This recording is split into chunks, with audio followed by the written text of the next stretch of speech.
And we welcome you back to San Bernardino. Game 2 between the Bucs and the Pirates set to get underway. Wes Scott on the mound. The left-hander gets the start for the Pirates, who will be the home team for the third and final game of the day from San Manuel Stadium at the Best of the West tournament here on SoCalCollegeSports.com. The Bucs will lead it off with J.J. Cruz. He'll be followed by Cameron Repetti and Cole Pofek here in the top of the first inning. The Pirates trying to stay perfect. They move to 11-0 as Cruz offers at the first pitch and fouls it away. No balls and a strike on Cruz. Cruz 1 for 3 with a run batted in the opening game.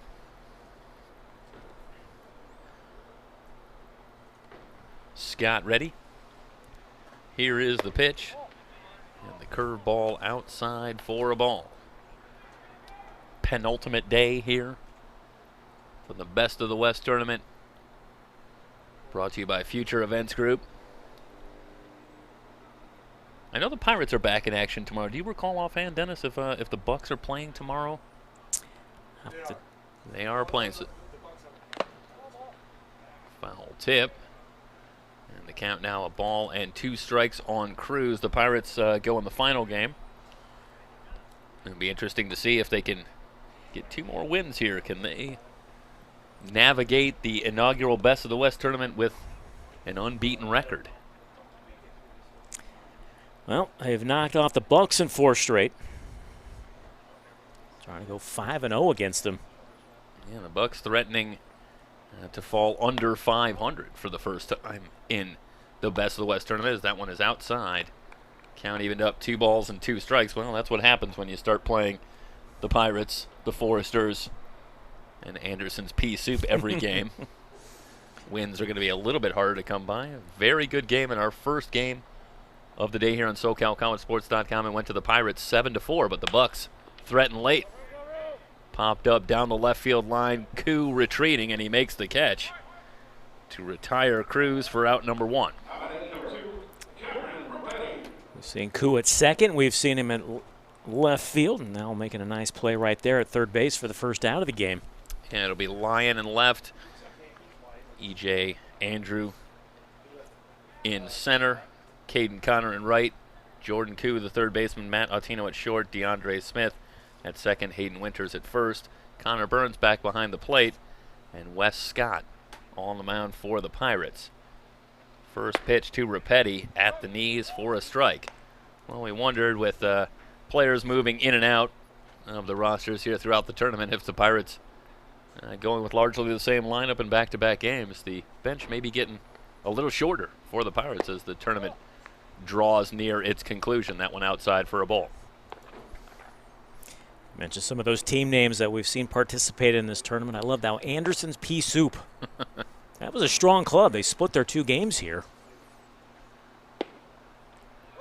Yes, the team nickname, deceptively unintimidating. Yes. You think, well, Pea Soup, not really that frightened. But they certainly proved to be formidable in their one day, earning a split against the Bucs and the Pirates.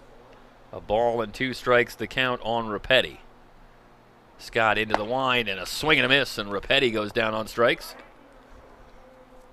2 up, 2 down for the Bucs here in the first. And now it'll be Cole Pofek. Moves up to the 3rd spot. And Pofek 1 for 3 in the opener. Had a double in the 7th inning.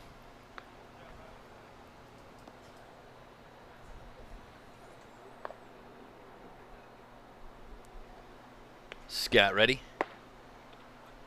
Curveball, a beauty in there for a strike.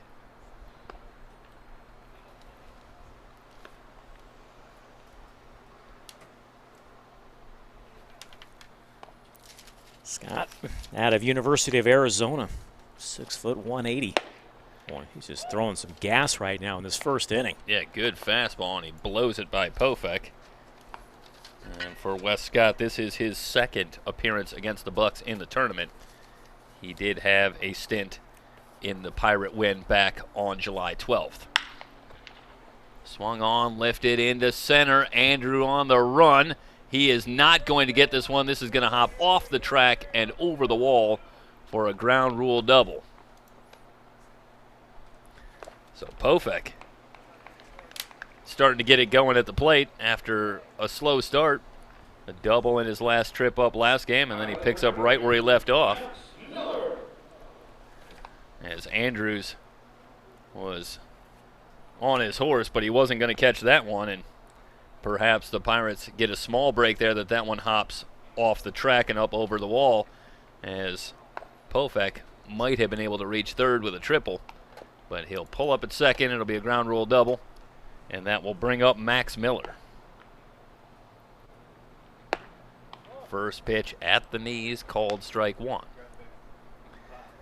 Well, you can really see from the center field camera that Scott's got some nice movement on his pitch, his natural sort of cutting motion. That one works in toward the right-hander.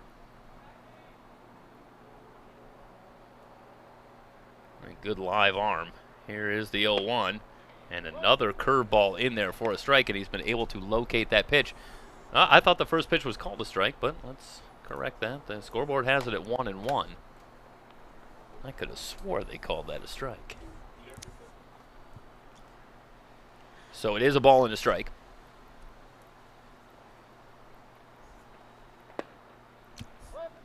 And that one in there for a strike. And now it's a ball and 2 strikes on Max Miller. Austin Shell would be next if Miller can keep it alive. Well, we're going to get video evidence here that I'm just dead wrong. See, he really, if you see that replay, he kind of, back me up here, Des, he kind of started to turn a little bit like he was going to put that arm up for the strike. There's called strike 3.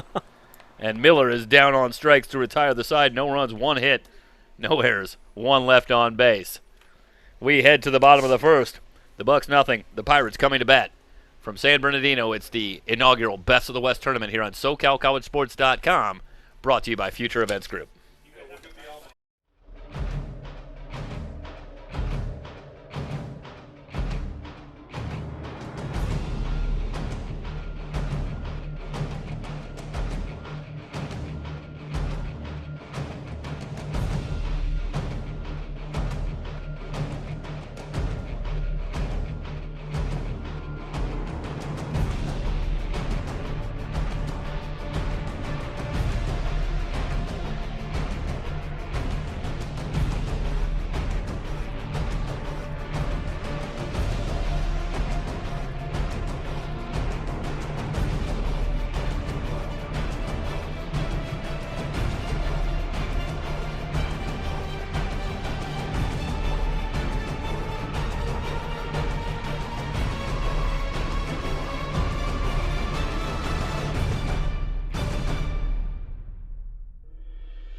Right-hander Christian Culpepper gets the start for the Bucs. And Cameron Guangarena will lead things off for the Pirates. No score, bottom of the first. Line drive into center field for a base hit and another hit for Guangarena. And right now, Dennis, this is caution flammable if you're a Cameron Guangarena. Third hit in 2 games. That'll bring up E.J. Andrews, the center fielder. So the Pirates go right to work on Culpepper.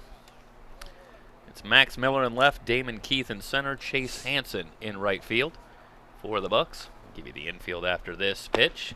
Swing and a miss. No balls and a strike on Andrews. Cameron Rapetti at third, Harrison Spahn at short, J.J. Cruz, the second baseman, Nick Hansen at first. The 0-1 to Andrews. Another swing and a miss. And now Culpepper on top of Andrews. No balls and 2 strikes. Mario Tostado behind the plate. Christian Culpepper, the pitcher for the Bucs.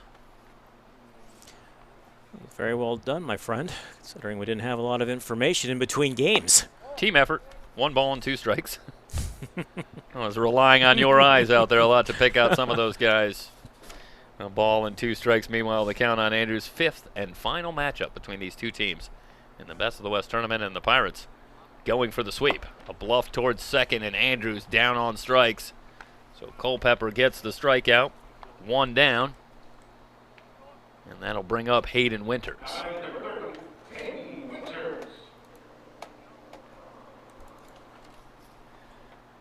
So Hayden Winters back in the 3 spot.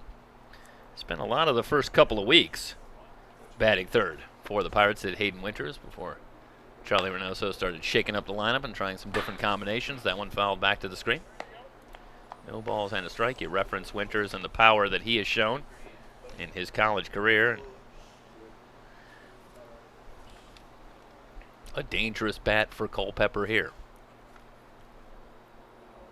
The 0-1 pitch. Chopper toward third, short hop for Rapetti, goes to second for 1. The relay in time, a spectacular double play to end the first. 5-4-3, no runs, 1 hit, no errors, nobody left on base. We'll take you out with the glove work by the Bucs through 1, no score. Bucs and Pirates.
Austin Shell will lead things off for the Bucs in the top of the 2nd inning. He'll be followed by Michael Marsh and Nick Hansen against Wes Scott. No score between the Bucs and the Pirates in the Best of the West tournament here from San Bernardino. And there you see Shell currently playing for Cal State Fullerton, and the fastball misses low for a ball. 1 ball, no strikes on Shell, who was 0 for 3 in the first game today. 1-0 pitch, lifted into right, shallow right, and it's actually Smith who will back up a step and take it. Well, 1 down. Jeff, when that left his bat, I thought it was going out into shallow right field and just kind of just died out there. Yeah, I think it's a good job, Scott, mixing up the speed a little bit and off the end of the bat. Nothing on that one, an easy play for Smith in shallow right.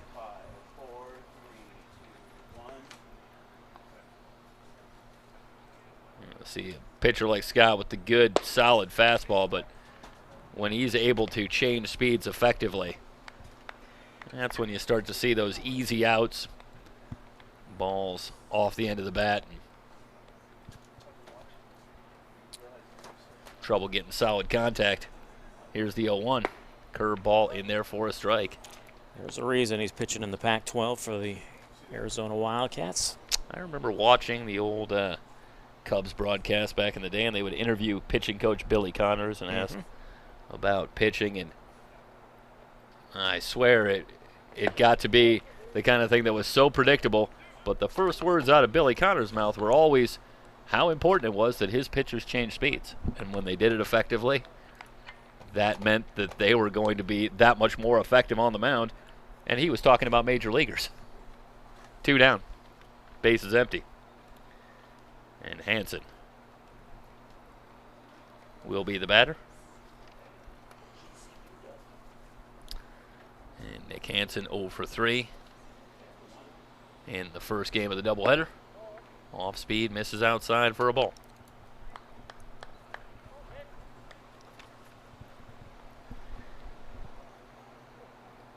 Well, other than the Pofek double, it's been another strong outing for Scott. Misses outside. 2 balls and no strikes. He's already struck out 3. And I think the key stat, no walks. And isn't it funny how when you see no walks, you very often see no runs. Exactly. They go hand in hand. 2-0. Inside for a ball.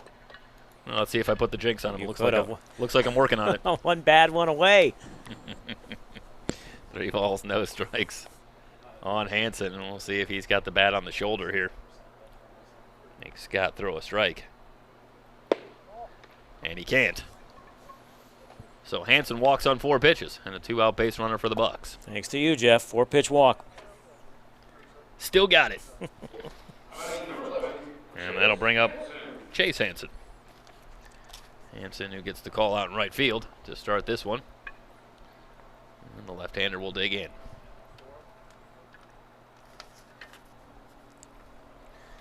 Chase Hansen, another player playing at Orange Coast College,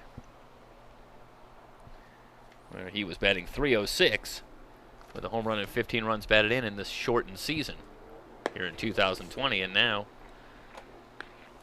the control problems continue to mount for Wes Scott as he misses with the breaking ball outside. Hansen heading to UNLV the upcoming year.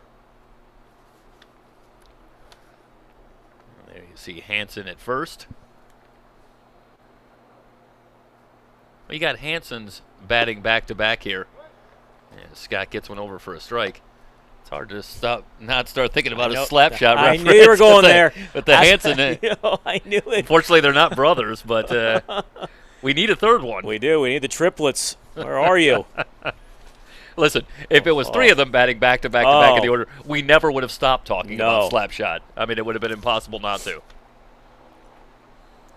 Is that movie a little? You know, when you hear about great sports movies, that one I never really hear about, but that is just one of the all-time classics. So good. Yeah, I mean, it's true. I mean, how many hockey movies are there really? I mean, it's, you know, you got Miracle, and you got Youngblood. I'll say that before Mike says it. You got all those Mighty Duck ones. Mighty Ducks, it's true. But oh my gosh, Paul Newman, what a great movie. Yeah, but you know the brothers really steal the show. Oh, absolutely. 1 ball and 2 strikes on Chase Hansen. Called strike 3. Hansen down on strikes. No runs, no hits, no errors. 1 left on base. Through 1.5. Still no score. Pirates and the Bucs at the Best of the West tournament here on SoCalCollegeSports.com. Brought to you by Future Events Group.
Caden Connor will lead things off against right-hander Christian Culpepper out for the second inning. No score between the Pirates and the Bucs here in the bottom of the second. First pitch to Connor, a wave and a miss. Culpepper goes off speed. No balls and a strike. Connor 1 for 4. His first time up. Up to 11 hits in the tournament. Well, with the hit to lead the game off, the race continues, and I've got Guangarena with 12 hits in the tournament.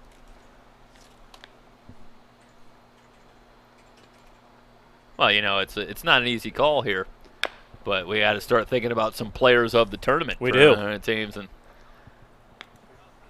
I know you're coming back tomorrow, so you can amend our choices if you I give you that freedom. You know, I trust your judgment.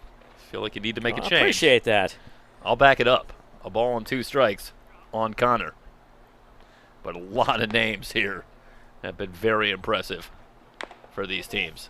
I like Foul the guy tipped by Connor. Jeff, I like the guy on deck as well, Connor Burns. Burns has been sensational. Where to start with the pitchers? Tyrese Turner, who's not here, Right. Has been electric.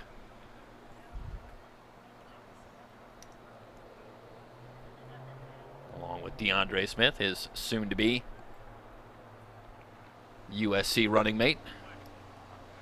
Off speed, and Connor down on strikes. That's a good pitch right there. Nothing Connor could do with it. So after the leadoff hit, strikeout of Andrews, the double play to get out of the inning, and now Culpepper strikes out Connor to start the second, and that'll bring up Connor Burns. Talked about this in the last game. After that 4th inning, the Pirate bats just went silent. And Burns had a big cut. Culpepper's look good here early. Yeah, going back to that last game. And they ended retiring the last 11 Pirates in a row, did Bucs pitchers. And indeed, as you pointed out, really nothing from the 4th inning on for the Pirates. They had built up enough of a lead that they held on for the 7-4 win.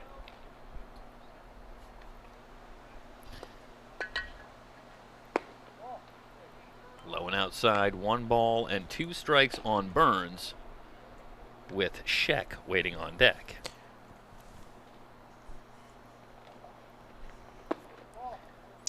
Off speed, and Burns lays off. They'll appeal down. He didn't go around. Count evened up, 2 balls and 2 strikes. So, Mike, you can chime in on this one. Jeff and I were talking about the movie Diner, sports movie, or a guy's movie. A guy's movie. How about, there was a big debate about if this was a Christmas movie or not, and it's, I've just drawn a blank. I just had the name of the movie. Die Hard? Thank you. Definitely not a Christmas movie. What are you talking Lifted about? into right, twisting away from Hansen. It's a fair ball. This is going to drop in, and Burns will end up at second. It's going to be a ground rule double as it hops over the wall in the right field corner. So Connor Burns with a 1-out double. Did that hit the chalk? Not quite the chalk, but it was just inside. And for Burns, another extra base hit. And now the Pirates have a runner at second. Where do we go there? Just about a foot or so inside, I'd say. That's well in, yeah. Sheck will be the batter. 1 down. Not a Christmas movie. I mean, it's not. So you're siding with me and going against Mike. No, it's not a Christmas story. Like, it's not No, that kind it's of Christmas definitely movie, not. but So, Christmas movie or not a Christmas movie? I think I got to paraphrase. Come on, Dennis. It's the season of miracles. Yeah, it's not Theo. We I mean, digress. I think it's I have to paraphrase the Coming to America and say, if the movie takes place at Christmas, it's a Christmas movie. No, Mike would get that one. 1 ball and 1 strike. His mama named him Clay. I'm gonna call him Clay. That's exactly where I was going with it. I'm afraid it's just that simple for me. 2 balls and a strike. But who knows? Nuance maybe never been my strong suit. We'll have a pinch runner as Andrews will come on to run for Burns at second. 2 balls and a strike on Sheck. Matt Autino waiting on deck for the Pirates. Line drive caught by Hanson at first. They'll go back to second, not in time, trying to double up Andrews. So Sheck denied the base hit as Hanson ranges right and comes up with the catch on the line drive. 2 down. Watch it here. Maybe just a little off the end of the bat, but nice job by Hanson. And you watch a play like that, Dennis, and I think that is the answer to the classic question of why first basemen tend to be bigger guys. A little extra wingspan from Hanson. He's a big guy, and he used a little extra reach to come up with that ball for the second out. 1 ball and no strikes. The count. I don't think anybody's going to get this one. Driven deep to right. It's going to be to the wall. The Pirates are going to take the lead. Autino running hard. He's heading for third, and he slides in with a triple.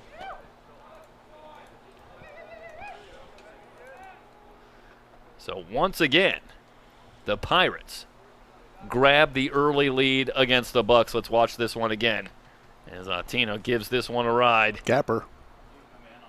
And gets all the way to the wall before Chase Hansen can finally get it back in. Andrews scores easily, and the Pirates have the 1-0 lead. That'll bring up Jackson Lyon.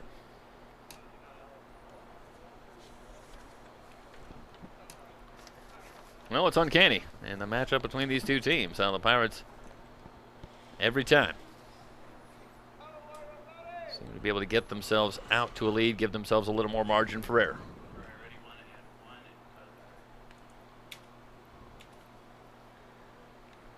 Culpepper from the belt. Curveball called strike. No balls and a strike. See Lyon out of Cal State Fullerton. In the first game, Lyon 0 for 2. Walked twice, struck out twice. Sky high and back a second. Spahn under it and has it to retire the side. But the Pirates draw first blood. 1 run, 2 hits, no errors, 1 left on base. Through 2 complete. Inland Valley grabs the 1-0 lead. It's the Best of the West tournament from San Bernardino here on SoCalCollegeSports.com. Brought to you by Future Events Group.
Mario Tostado, Harrison Spahn, Chad Castillo due up for the Bucs in the third inning, with the Pirates leading at 1-0. New pitcher Christian Lopez on the mound for the Pirates, and Lopez, probably the most interesting part of his play in the tournament so far was, I think, his most impressive outing came when he was pitching to the Pirates back in the first weekend, and he was dominating in a 3-inning stint against his own teammates as the teams were a little bit short-handed, so Lopez got his innings actually pitching to the Pirates in that matchup. Swing and a miss, and he was lights out in a way. He hasn't quite captured the same form again since then, but he certainly had the Pirates' number. He did indeed. Takes over for Westcott, who went 2 innings.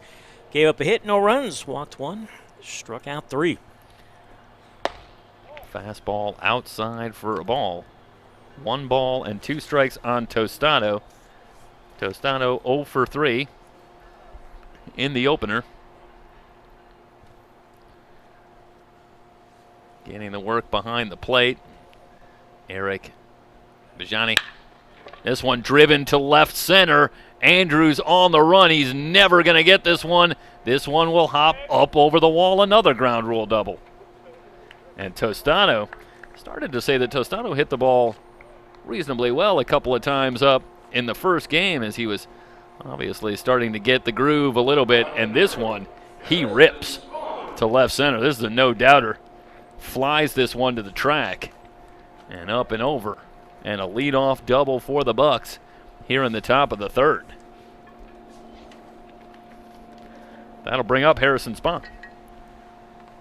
Spahn was huge in the first game, 3 for 4. Takes a fastball for strike 1. Jeff, they got to get this leadoff man home. I mean, they stranded 12 in game 1, and they've already stranded 2 runners through the first 2 innings. Yep. We got a little bit better start this time. The first 2 runners both came after 2 were out in the inning. This time they have the leadoff man aboard. Spahn, sinking line drive, and it's going to drop in for a base hit. Andrews comes in. He'll retrieve it. Tostado had to wait for that ball to drop, so he makes it to third. Still nobody out, but the Bucs have runners at the corners. And this is Spahn just muscling this one off the end of the bat, and Smith giving chase, but he's not going to get there. Another hit for Spahn. 4 hits now on the day, and that'll bring up Castillo, maybe the only bat in the lineup that's hotter than Harrison Spahn. He's 3 for 3 with a walk. I think I might give Harrison Spahn some MVP consideration. Oh, no question about it. He has hit the ball well and played well in the field. That one gets by Winters into right field. The Bucs have tied it up. We'll see how they ultimately score this one. It looked like one that Winters might have had a chance at. It looks like they're going to go ahead and call this, and they're going to give him a hit. So Castillo stays perfect on the night.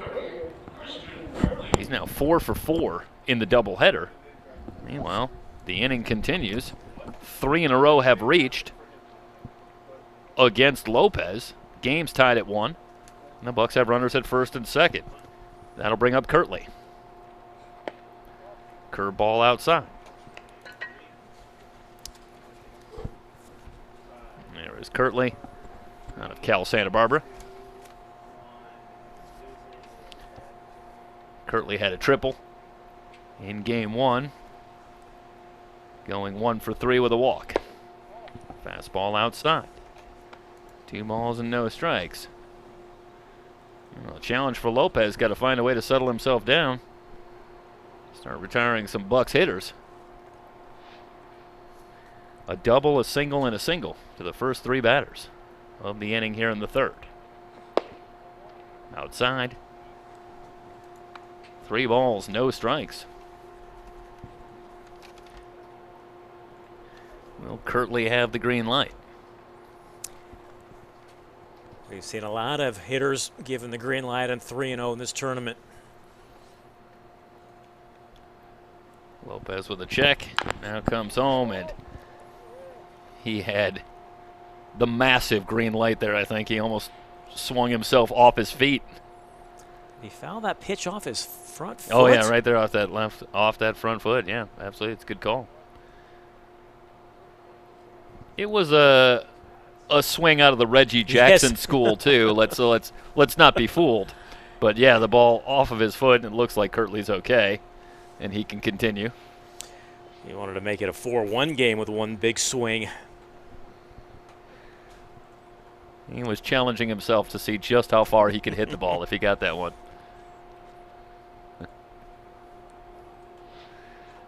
So 3 balls and a strike on Kirtley. Keith due up next, and then it's the top of the order for the Bucs. Called strike 2.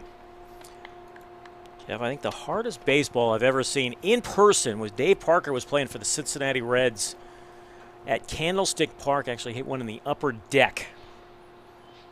And I've never seen anybody do that at Candlestick. I did see in a game at Wrigley Field, and I don't know how familiar you are, but they have the bleachers, and then there's, as Kirtley draws a walk to load him up, they have center field bleachers that they don't let anybody sit in because they can wear white and it's disruptive for the hitter.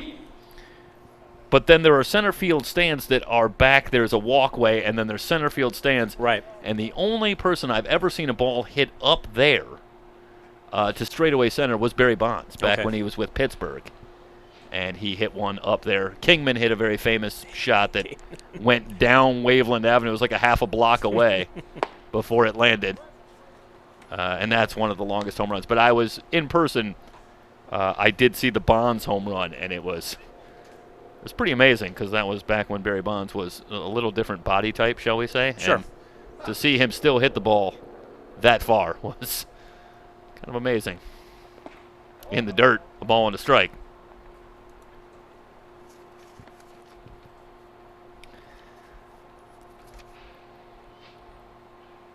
Keith 0 for 4 in game 1 of the doubleheader. But he comes up here with the bases loaded and nobody out. Trying to give the Bucs the lead and then some. Fastball outside, 2 balls and a strike on Keith, and Lopez continues to struggle mightily. Yet to retire a batter the first 4 have reached here in the 3rd. 2-1 pitch, Keith held up. They'll appeal down, didn't go around, 3 balls and a strike.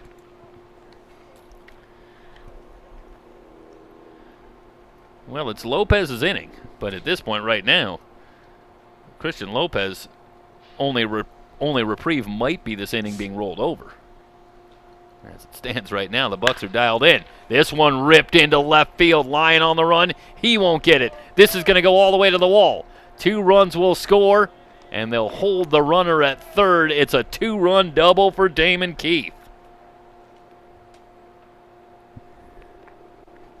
Well, that is another frozen rope from the Bucs here in the 3rd. And that has got to feel good for that young man after a struggle in game 1. Gets a pitch at the knees that he can handle, and he smokes it into left center. Still 2nd and 3rd, still nobody out, and the Bucs now with a 3-1 lead. That's the largest lead they've had in this matchup throughout the tournament. I think we're going to have a pinch runner at 3rd base also, Jeff. Yep. And that is... Did you get 39 or 38? It says 39, but... Oh, it's Mario Tostado. Yes. Okay. Well, there's something interesting. Usually we've seen the pinch runner for the catcher first pitch swinging another base hit. Cruz going to drive in 1, maybe 2. Here comes Keith. He'll score standing up as Cruz makes it to 2nd with a double. Big inning for the Bucs, who are unloading on Christian Lopez and the Pirates. They now lead at 5-1. This may be 4 losses worth of frustration for the Bucs. You beat me to it. Here in the 3rd inning. I was just going to say that. All this frustration, 4 straight losses. It's the biggest inning that we have seen. This offense has come alive here in this 3rd inning. And that'll bring up Rapetti. Still nobody out. And the Bucs have turned the tables. Started to make the point that it's funny that we've seen the pinch runners for the catcher and Mario Tostado pinch running he is the catcher. So I guess things all balance out if you go long enough. No balls and a strike. The count on Rapetti, a strikeout victim, his first time up.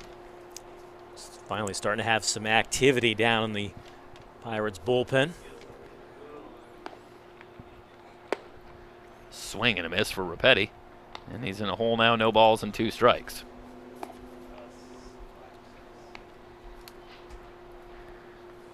Five runs on 5 hits here in the 3rd inning for the Bucs.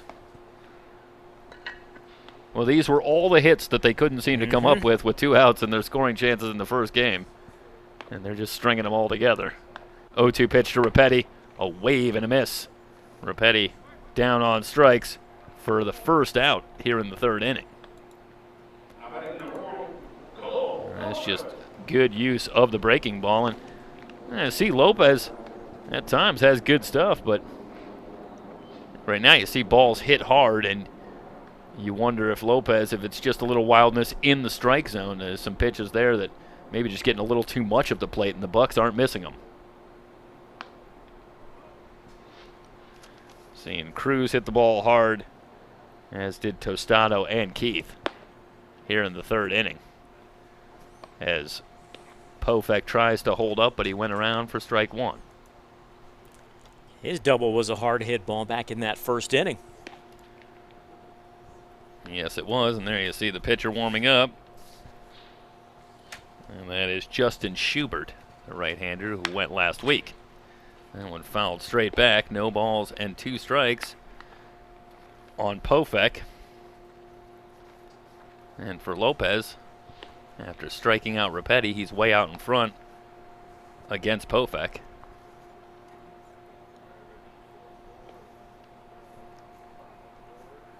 There's Pofek out of UC Riverside. A little low.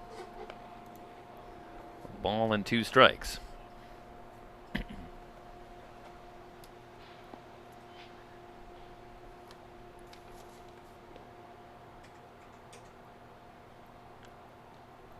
Well, you were a big A's guy.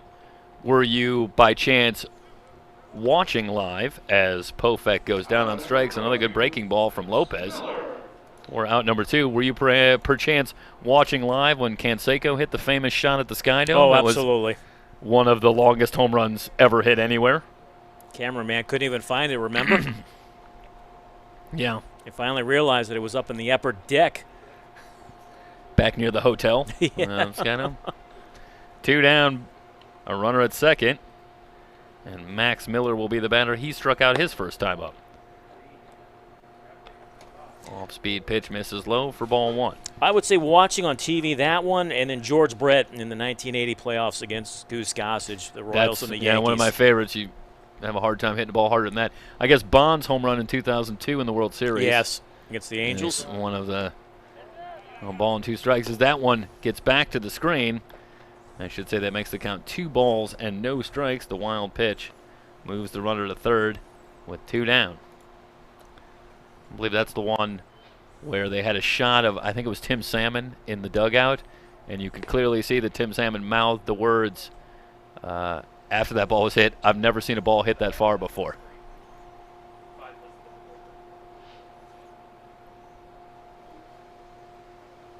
Two and 0. And fooled Miller. Strike 1, 2 balls and a strike. Who was the pitcher that gave it up? Because I remember them having a tight shot of his reaction. I believe he said, "Wow." Is that who gave it up? Was it K-Rod that gave up that home run? And he said, "Wow," right? He turned. Yeah, they did a tight shot. Good call. Here's the 2-1. Inside, and it gets away. Burns can't find the handle, and that is going to bring home the 6th run of the inning. That was another one that looked as though it could have been a pass ball. I think Burns just not able to come up with that one cleanly as it almost hit the batter, Max Miller. And you see here is a curveball, and I think that's one that Burns ultimately should come up with, but doesn't. And the Bucs push another one across. It's a 6-run 3rd inning and a 6-1 lead. Called strike. And the count now 3 balls and 2 strikes.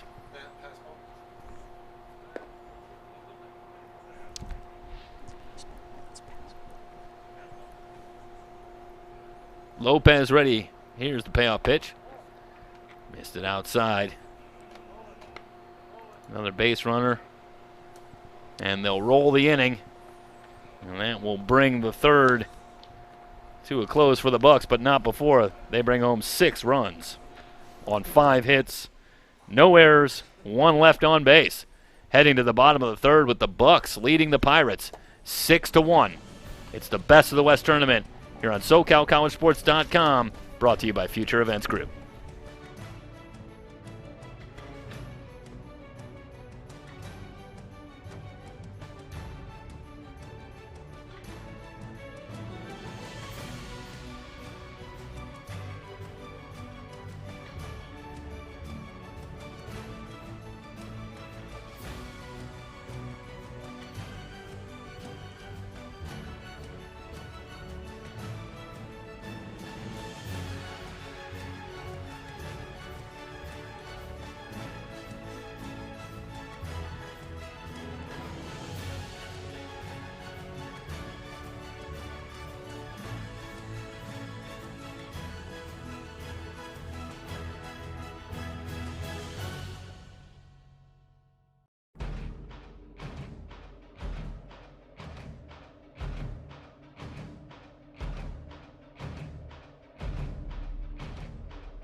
Jordan Koo will lead things off against Christian Culpepper, who will work the third inning with the Bucs leading it 6-1. The Bucs trying to break a 4-game losing streak in the tournament and trying to hand the Pirates what would be their first loss overall in the tournament. Ball and a strike.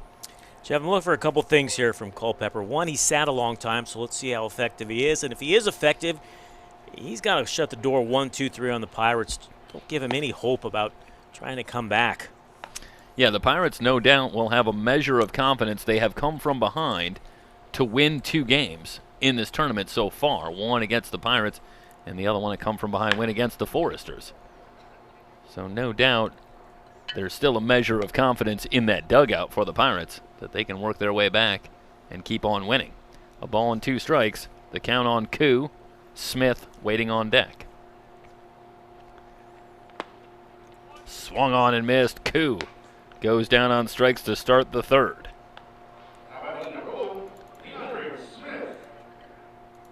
Well, that's exactly what you wanted if you're Christian Culpepper and the Bucs. You get Koo, and now you work to Smith with the bases empty. And this becomes important because the red-hot Cameron Guangarena waits on deck. And the way he is swinging the bat, you'd rather not see him with runners on base. First pitch, a strike to Smith.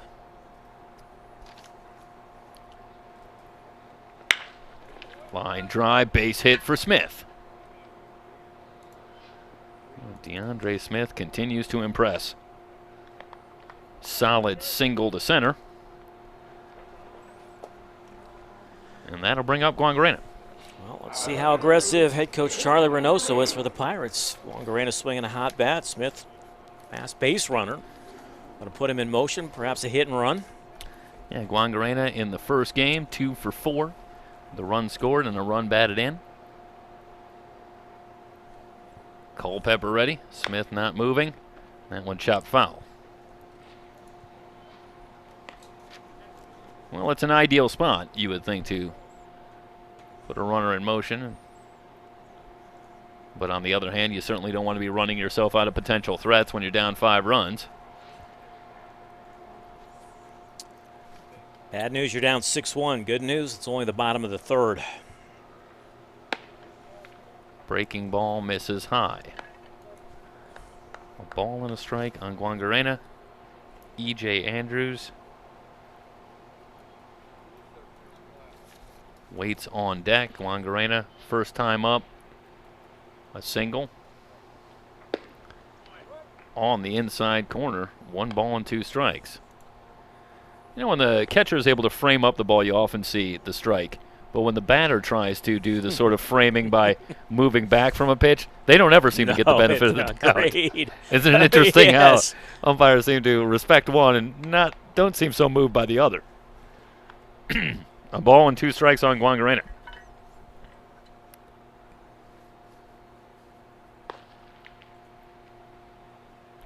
Outfield appears to be back a couple of steps for Guangarena. Ground ball to second. This could be 2. You go to second for 1. The relay in time. 4-6-3. Culpepper out of the inning. No runs, 1 hit, no errors, and nobody left on base. Through 3, the Bucs with a 6-1 lead over the Pirates when we come back. Dennis Ackerman will take you through the middle innings here on SoCalCollegeSports.com, the Best of the West tournament.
Austin Shell will lead things off. He'll be followed by Michael Marsh and then Nick Hansen facing the new pitcher Justin Schubert, who takes over for Christian Lopez, who really struggled in his 1 inning. Yeah, not a happy stat line for Christian Lopez. It goes 2/3 of an inning, allows 5 hits, walks 2, strikes out 2, and allows 6 runs. Top of the 4th, Bucs leading at 6-1. Shell is 0 for 1. Popped out to second. He's 0 for 4 in the doubleheader. The 0-1 from the right-hander. Breaking ball. Misses. Count even up at 1-1. Schubert, one of the new arms last weekend that made their debut in the victory over the Pirates and was most impressive in that 7-inning victory for the Pirates. Shell, they might have foul-tipped that one to the glove. Now he's down in the count 1-2. This is the last weekend of the inaugural 2020 Best of the West tournament. Pirates looking to stay unbeaten, 11-0. Bucs coming to this one 500. That O is in some major jeopardy right now. Yes, it is. 2-2 on Shell. 6 runs, 6 hits, no errors for the Bucs. The Pirates have a run on 4 hits. They have not committed an error. The 2-2 in the dirt. It's run at full.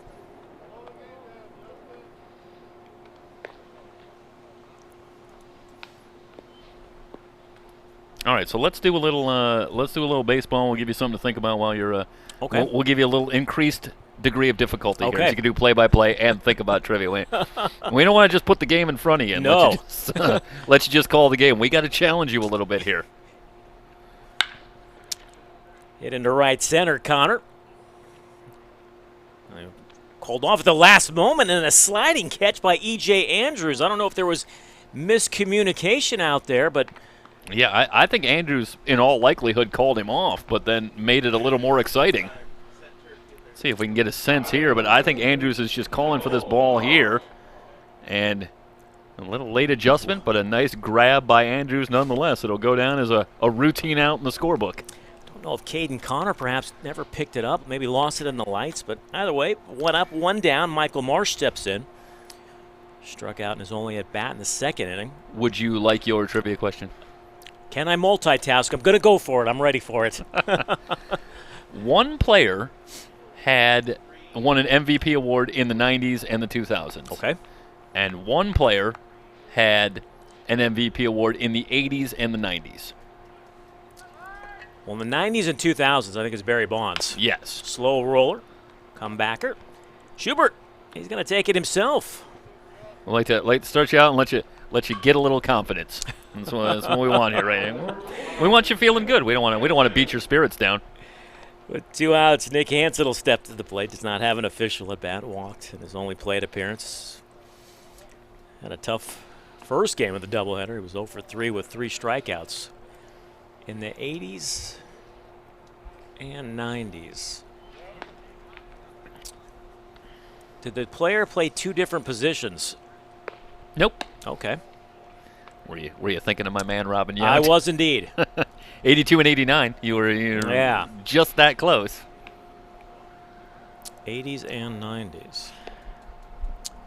Okay, I think I might know who it is, who the other one is.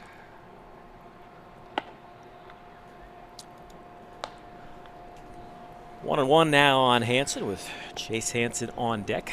I'll tell you, Nick Hansen has not lost the aggressiveness at the plate. No. He is up there, and he is getting his hacks in. Schubert trying to retire the side in order for the first time. Popped up, second base, Smith. And for the first time here this evening, the Bucs go in order. Head of the bottom of the 4th. Pirates got their work cut out for them. They're trailing at 6-1.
Andrews, Winters, Caden Connor, 2-3-4, facing new pitcher, left-hander Sam Gomez. Pitches for Cal State Fullerton. He takes over for Christian Culpepper.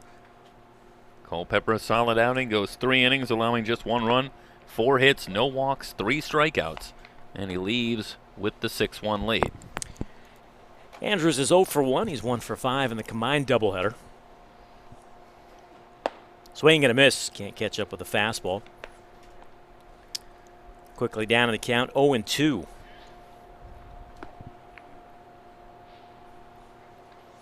Trying to multitask here, trying to come up with that second part of that trivia answer.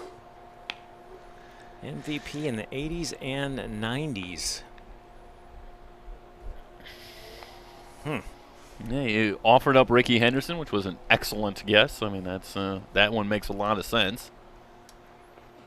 I'm pretty sure that Ricky probably got hosed somewhere in the 80s. I'm sure if you asked Ricky, he would have got hosed every year.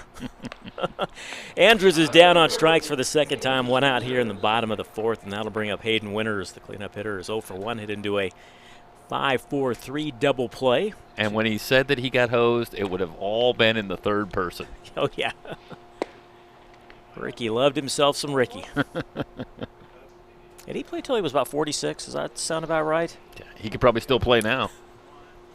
But he stayed around for a while. I mean, everybody remembers with the A's, but I believe he probably ended up playing for about 7 or 8 teams towards the end of his career. He went to the Padres for a little while. I want to say he was with the Mets for a little while. Is that possible? It could have been. Probably went back to Oakland. I think he had about 3 stints there. The 0-2. Swung on and miss. Winters down on strike. So back-to-back strikeouts here for Sam Gomez in the bottom of the fourth.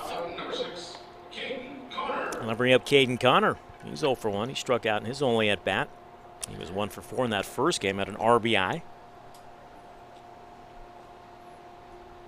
And the Pirates right now need a jolt of adrenaline. They need something to get themselves going. Right now they seem a little worn down by the schedule here, as all of the teams will be at a various point or another. They look a little flat right now, trailing this one 6-1. Got a look at Caden Connor, another Cal State Fullerton player.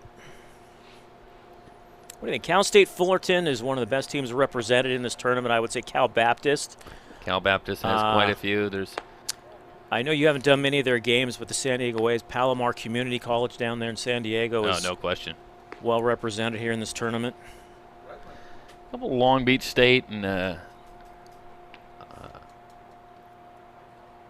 Cal Santa Barbara has a couple players that we've seen too. But yeah, I think the most is Fullerton pretty much going away. A lot of different colleges sprinkled in here and there. Yep. Some we've never heard of, believe it or not. Oh, I think they'll believe it. Ball and 2 strikes. Connor takes it one outside, evens up the count at 2-2. 2 balls, 2 strikes, 2 outs. Bucs leading at 6-1. All 6 runs coming in the top of the third. Pirates' lone run coming in the bottom of the second. Yeah, this time it's the Bucs that came up with the big answer. Run it full on the cleanup hitter. Connor Burns waits on deck if Caden Connor can extend the inning. We got some Connors, we got some Hansons. Well, at this point, if you're the Bucs, and you've got a 2-out walk. Here's the real challenge. It's the 4th inning. You're up 6-1. I think the challenge at this point is just to continue to throw strikes. Right. You make the Pirates hit the ball and earn their runs by getting base hits and stringing them together, and that'll be the challenge. And it'll be interesting to see if the Bucs pitchers, as simple as it sounds, are able to do that. And here's the hottest hitter so far in the doubleheader for the Pirates, Connor Burns. 1 for 1 in this one, double, scored the only run of the game. He was 2 for 4 in the first game, so 3 for his last 5. Takes the first pitch in there for a strike, and definitely has the ability to make this a 3-run game with 1 swing. Does indeed. He's homered twice in this tournament. Watch Burns, who's just finishing up his high school career, and it puts you in mind of one of our buddy Mike Zepeda's favorite things, the cross-sport analogy, and that power punchers are born, not made. And watching the way that Burns is able to hit the ball and the way the ball comes off the bat for Connor Burns, power hitters are born and not made, and the ball just has a certain pop when he hits it. I think you can be born a power pitcher, but you still have to learn that craft, though, a power puncher. I think you can be born with it, but you still have to learn the craft. Like, you can be a power pitcher, like Nolan Ryan, a power pitcher, but still, he had to learn to throw strikes because He can be very wild at times. I think power pitching might be a little bit different, but there's something about the way that people who, it's because it's all about the ability to generate bat speed, which is some technique, and some just having the fast twitch of the way that you can get the head of the bat through the hitting zone. And some of that is just innate ability. And that's where I sometimes think of power hitters kind of just having that natural bat speed. Stays upstairs, evens up the count at 2-2. 2 outs. Connor the runner at second. Did they rule out a wild pitch, allowing him to take second? I think that looked like a wild pitch. We're going to put it in our scorebooks and our Stratomatic. In the Stratomatic score sheet. Yes, indeed. A lot of nostalgia there. Gomez checks the runner as 2-2, swung on and missed. And that'll do it for the Pirates here in the fourth. Gomez strikes out the side. No runs, no hits, no errors. 1 runner left aboard. 4 complete. 6-1 Bucs.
And maybe a...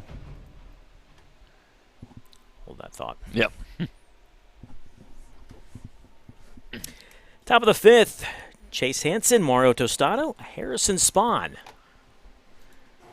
Justin Schubert on for his second inning of work. Hansen's 0 for 1, strikeout victim his first time, strikeout looking. So, Jeff, I know you're man of the 80s, music, sports. We just heard the Beatles. Where do they rank in your lore, your music lore? I know Mike's ready. I was like, give you the Jim Rome, the Beatles, one of the greatest rock and roll bands of all time. I hate them. No, they're great, of course, but since pretty much my favorite band of all time is the Rolling Stones, I guess I'm okay. A little. There's the natural rivalry. Blows the fastball. You a fan? Big time, yes. Blows the fastball past Hansen, 2-1. I'm not sure how you can not be. I'll tell you this much. I do have a favorite Beatles album. Okay. The White Album? No. I'm going to go with Revolver. Okay. 3-1 on Hansen. Kind of right in the middle between when they were transitioning from the sort of pop to the more experimental and more varied sound that they would have later, and Revolver was kind of, to me, right in the middle, a little bit of both. Disdain coming from Mike. No, not disdain. Oh. Which is? Okay. But they weren't there yet. That's the whole point. Payoff pitch from Schubert. Inside, ball 4. He's walked the leadoff man. I mean, yes, maybe tomorrow never knows, but the rest of that album is not really that. First runner allowed by Schubert. He'll now face Mario Tostado, who is 1 for 1. Doubled, scored a run. His double got things going for the Bucs back in that third inning. They were experimenting with not only their music. I'll just leave it at that. Okay. Well, you're talking. Well, you're not going to get me to disagree with that. We were talking before the doubleheader began. I said I saw a documentary on the Go-Go's, and just their lifestyle caught me off guard. Did it, though? It did. Well, it did. Considering the decade. Well, okay. I guess maybe I was being a little naive. 1-1 on Tostado. Hey, you know what? We admire your power of positive thinking. Right. They weren't going home to play with their easy bake ovens. Oh, there goes the runner. Pitch taken for a strike. The throw down should be in plenty of time. Wow. And that's a good Hansen, throw from Burns. Yeah, he's erased. Out number 1 here in the 5th. All right, that's a strong throw by Connor Burns, throwing out Chase Hansen. Yeah. 1-2 now on Tostado. Hit that ball hard. That double kind of really got things going for the Bucs. The 1-2. Fastball misses, evens up at 2-2.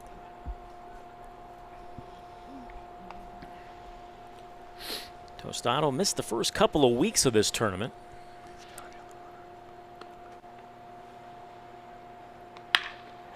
That's a solid base hit into center field. Almost took out Schubert on its way into center. Well, Tostado following the blueprint that we've seen a couple of times with hitters as they've come to the tournament. Usually it's a little bit of a struggle at first getting the timing at the plate, and then it seems invariably as the tournament goes on, more reps at the plate, you start to see them swing the bat better, and that's another time where Tostado comes through and hits the ball hard and gets himself a base hit. Tostado's now 2 for 2. Harrison Spahn now steps in. He's 1 for 1, single, scored a run. He's now 4 for 5 in this tournament, 4 singles. Do you have hits? By chance, do you have his hits total for the tournament? I don't have all their games, okay. So unfortunately, only the Pirates do I have the score sheets, the Stratomatic score sheets from so many of the games. Here's the 1-0 to Spahn, lays off, takes it for a ball. It's now 2-0. That was the 7th hit of the game. I'm just waiting for the Bucs. For an angry APA fan to chime in here about all this talk about Stratomatic. What, APA? They're different. They're baseball board games. That one I'm not familiar with. I thought you said ABBA. That's what I. And that would have made a lot of sense. Right. That's what I. Talking about all this Beatles love. Then we'd be off on a topic. Tell you what, you know. My dad would be in the corner of ABBA versus the Beatles. Wow. Let's see if Spahn gets the green light on 3-0. You know, they had to spell the songs out phonetically for the women to sing. They never spoke English. I love that fact. We'll never know as Spahn takes the pitch for a strike. We got to get back to this trivia question because right now, me trying to multitask, I don't know if it's working. We're off the rails in a big way. Let me try to get us back. 3-1. That's ball 4. Yeah, see, this is what I think is going on here. Is much like the Cubs pitcher question for the first one. I think you're just tap dancing. I don't think you know it. You brought the Beatles in. You got us talking music, references to ABBA. You're just trying to avoid the question, I think. Is this a baseball game or a radio show? I don't know. Here comes Charlie Reynoso, and Chad Castillo is about to step to the plate. He's been red hot. But we'll see if there's a pitching change. The runners at first and second. There one is. Out. Yep. There is activity down in the bullpen. There is. So. Can I get I got Barry Bonds, but who was the MVP in the 80s and 90s? It's Cal Ripken, which a lot of people forget that he won in 1991. Yeah. And when I say a lot of people forget, I include myself, that I had forgotten that he had a breakout big year after he had struggled for a couple of years and had kind of fallen off a little bit. And I think that was around the time also when people started talking about was the streak interfering, Sure. was he starting to get worn down, and should he take a day off? And then in 91 he just came out and had a great year and won the MVP. Was 83 the first year? 83. Okay. As a rookie. Yeah, because the Orioles won it that year. I believe they beat the Phillies in the World Series. This is Chad Castillo. He is 1 for 1. RBI single, scored a run. He's now 4 for 4 in the doubleheader. Steps to the plate. Runners at first and second. 1 out. Bucs leading at 6-1. Trying to tack on some insurance and knock off the Pirates for the first time here in this tournament. Yeah, the throw out of Chase Hansen at second looms a little bit larger for the Bucs. Not the only out of the inning. How Ball is hit well into center field. It is driving Andrews back at the warning track. He might have just a step in front of the track. Tagging up at second and heading to third is Tostado. So Castillo gave it a ride. Unfortunately, it's just a long out, and now it's first and third with 2 outs, and that'll bring up Christian Kirtley. Fortunate that is the deepest part of the ballpark, as this one's sent about 390 to 400 right out there in front of the track, and Andrews tracks it down for the out. First time Castillo has been retired here in the doubleheader. So Kirtley steps in. Runners at the corners, 2 out. Kirtley walked his first time. Eventually came around to score. 1 for 3 in that first game with a triple. Breaking ball in their first strike. It's 0-1.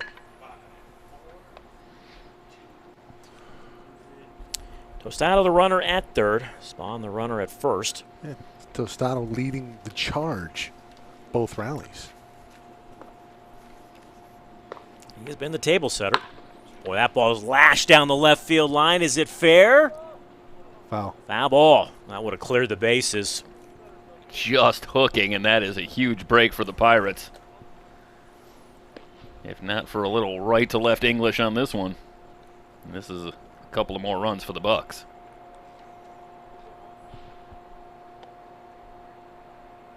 And that is close. Kirtley now finds himself down in the count 0-2, so let's see if Schubert goes right after him, or perhaps see if he'll chase one outside the strike zone. Right-hander comes set, and the 0-2. Fastball misses high, 1-2.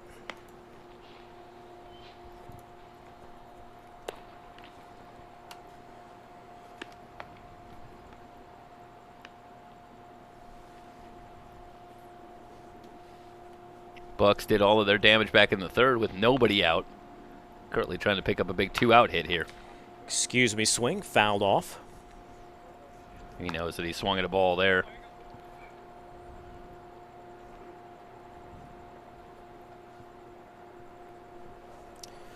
Pace of this one is slowed a little bit, about an hour and 15 minutes into it. All this music talk. Slowed everything down. The 1-2. This is for a ball. 2 balls, 2 strikes, 2 outs, 2 runners aboard. Yeah, they just want to give us more of a chance to talk about music. We'll bring it back in. You guys aren't off the hook yet. There you go. Hey, I'm reeling you back in, fellas. Don't you worry. I don't recall. recall hearing a favorite Beatles album from you. Oh boy. Not sure where that one missed, but it did, and it's run it full. So Spawn will be off with the pitch from first. Anything hit into the alley will likely clear the bases.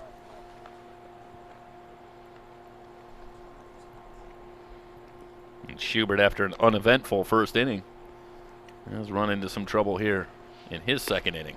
Payoff pitch with the runner going. Hit into left field. That's going to get down for an RBI single. Spawn will head to third. Here's the throw. It is not in time. It is now 7-1 Bucs, courtesy of the Christian Kirtley RBI single. That is a big 2-out hit in the Bucs. Didn't see a lot of that in the first game, but they continue to hit the ball hard against this Pirate pitching staff here in the nightcap. So that's an instance, though, I think, Jeff, where, Spawn sees the play in front of him, and third base, he slides in safely, where the previous game he was out by Lake Hughes, had a good 30 feet with the play right in front of him. And I think some of it is anticipation of the situation. I think Spawn knows on a 3-2 pitch, he's thinking about third base on any hit that gets down in the outfield, so he's able to run hard from the outset. This is Damon Keith, who was 1 for 1. He had a 2-run double. Also scored a run back in that big third inning for the Bucs when they exploded for 6 runs. Highlights one of the things about base running. It's so important to understand situations, and that's such a big part of getting that extra base, running the bases, and running yourself out of innings on the bases. 1 run home here in the 5th. Spawn the runner at third. Kirtley over at first. Runner goes. The pitch swung on and missed. There'll be no throw. We'll see if that's a stolen base or perhaps a catcher's indifference. Either way, 2 runners now in scoring position for Keith. I think Burns wanted to make a throw there, but the swing from Keith looked like. Maybe we'll get a look at the replay. Let's take a look. See there, he's kind of starting to throw there and maybe just didn't quite have the handle. Let's give Kirtley a stolen base. Catchers don't get them very often.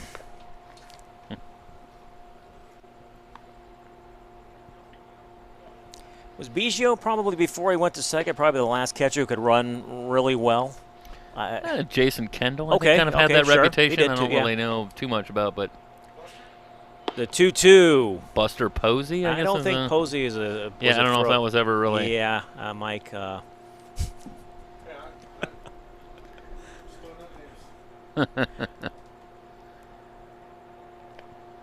Biggio, one of the ones that really, actually, I know Kendall spent some time batting leadoff for Pittsburgh, but I don't know how much of that was flat speed and how much of that was his ability to get on base. And the payoff pitch taken for strike 3. And that will do it here for the Bucs in the 5th. However, they pick up another run. They do it on 2 hits. There were no errors. 2 runners left aboard. Head to the bottom of the 5th. Bucs on top, 7-1.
Josh Sheck, followed by Matt Otino, and then Jackson Lyon facing left-hander Sam Gomez.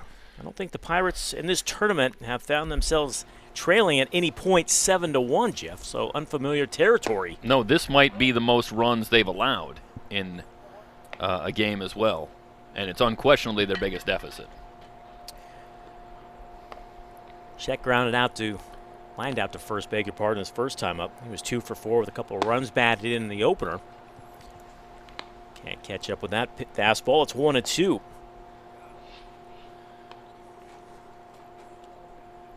Sam Gomez yet to allow a ball hit in fair play. In fair territory since coming on. Down on strikes is Sheck. And the streak continues. Yeah, 4 strikeouts now for Gomez. Well, if you go back to the 5th inning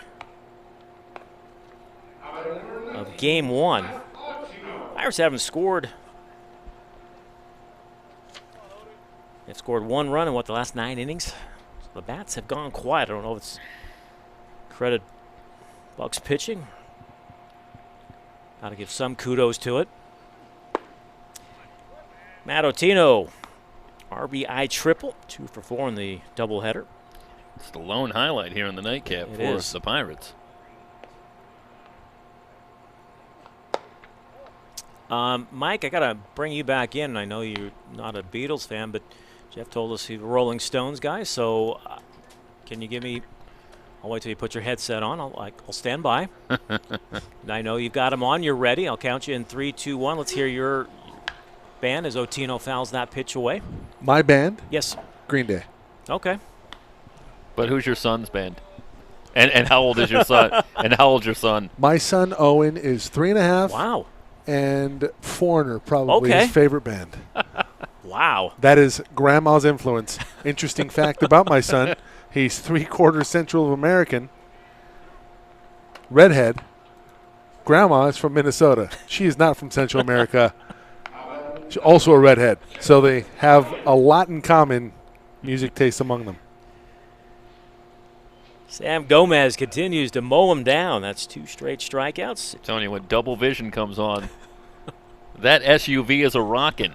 Yeah, well, no, it's more my seat.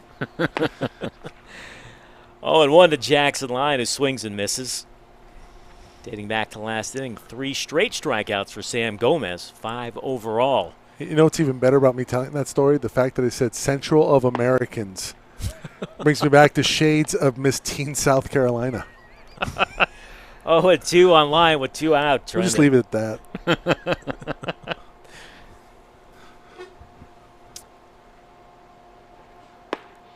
Meanwhile, Gomez, Dennis, is really threatening to enter that collection of pitchers in this tournament with the absurdly dominating performance with 5 strikeouts and 6 batters faced.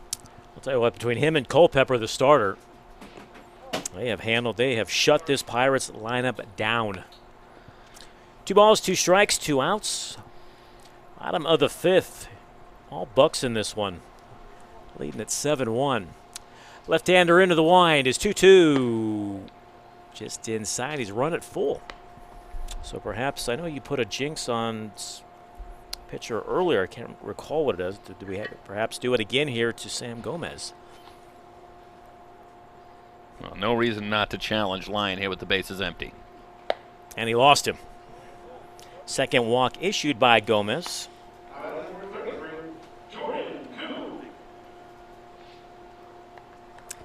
Jordan Koo 0 for 1.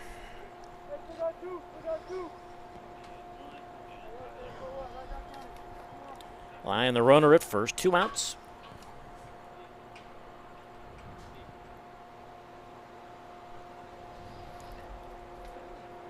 Despite allowing 7 runs in the first game tonight, Bucs pitchers did strike out 13 batters in the first game.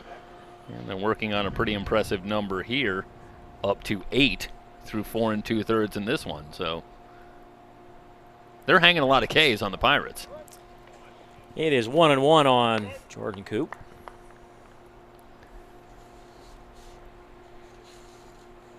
Lost him inside. Playing his college baseball at Orange Coast College. Kind of an inside-out swing. Another school well represented in Yes, good point. this showcase. Well, before we get off the topic of music, Green Day, my answer for my favorite band, honorable mention, the Eagles. Okay. Southern rock sound Eagles or later rock sound Eagles? Don Henley Eagles. There you go. That's later. And this is the 1-2. Bounces up there. That's a nice stop by Tostado to keep Lyon at first base.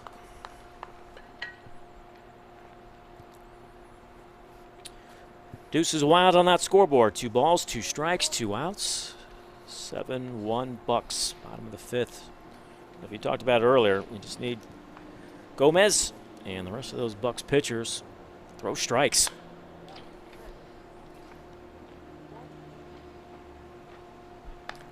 And there'd be little reason not to have a lot of confidence on that mound for the Bucs. It's been pretty solid defense behind from the Bucs in this tournament throughout. The Pirates and the Bucs have both been impressive in terms of fielding.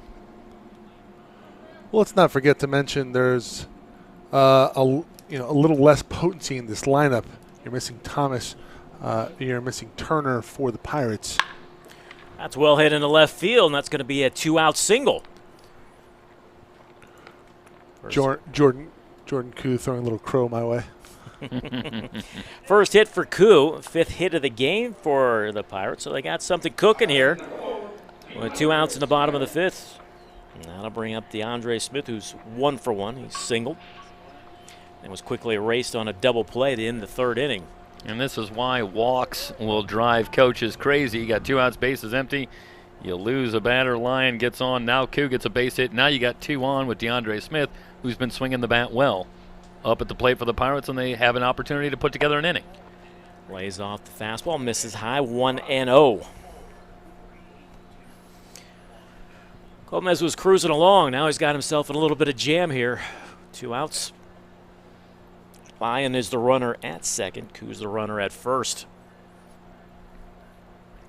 Here's the 1-0 from the left-hander. Fouled away. Even up at 1-1. That'll make it onto the roof here of the press box. Also, no Ron Modlin tonight as well. Yep. So it's a smaller crew. That's I mean that's 3 pretty potent bats in that lineup.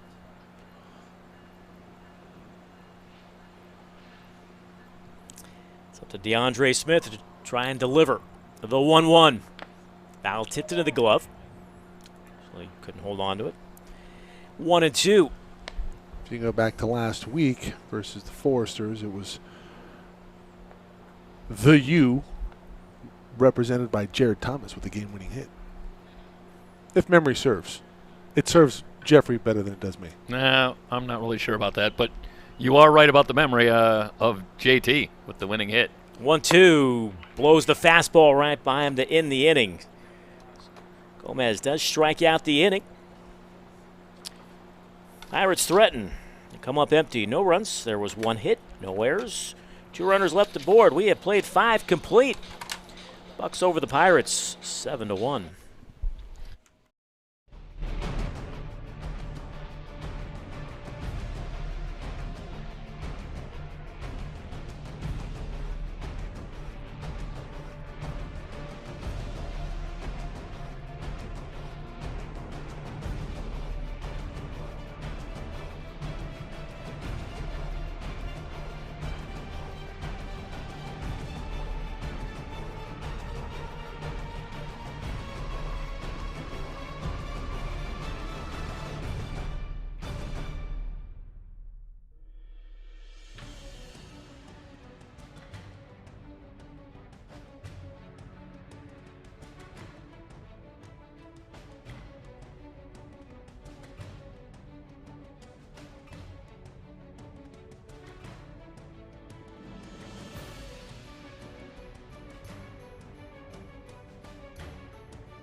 Is Chandler Champlain is the new pitcher. He's a USC Trojan, right-hander.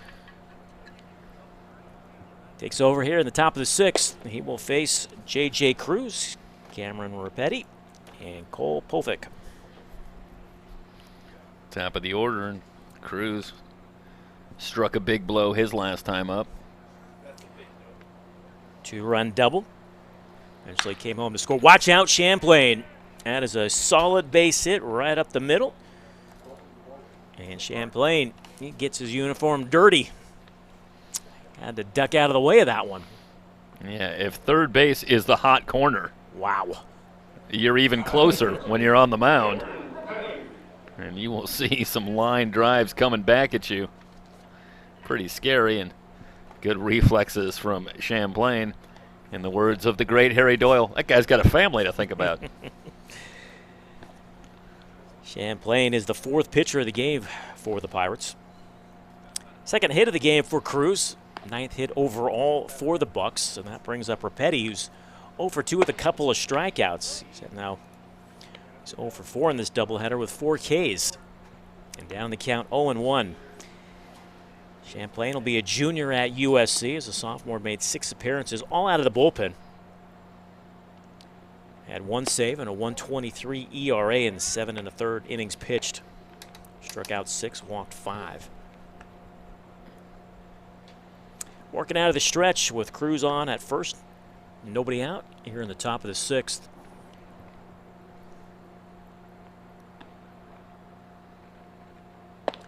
Rapetti leans out of the way, and that one takes it inside for a ball. It's 2-1. You got to wonder, Jeff, the Pirates have taken the first 4 from the Bucs. Is any lead big enough for the Bucs? Figure if they can just tack on as many runs as possible. Here's the 2-1. Now it's 3-1. And you just have the feeling when you look up and down these rosters that these are similar types of rosters when you look at the players and where they're playing and the level of experience. There's not a great lack of similarity between these two teams, and you know the Bucs are wanting to get their measure of revenge here, and it's got to be disappointing to have lost each time to a team that I'm sure they feel like they can play with. Run it full. Let's see if Cruz is off and running with the pitch. Champlain, his freshman campaign at USC, made 15 appearances. Actually, that includes 6 starts through 45 innings. Here is the payoff pitch with the runner not going. Rapetti reaches for it. Fouls it away. We'll do it all over again.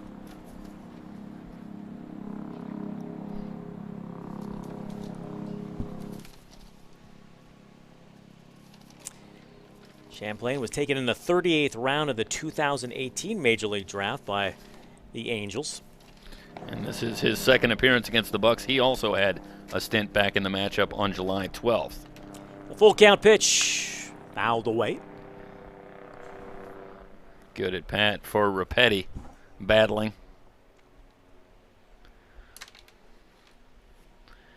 And you make him throw a lot of pitches.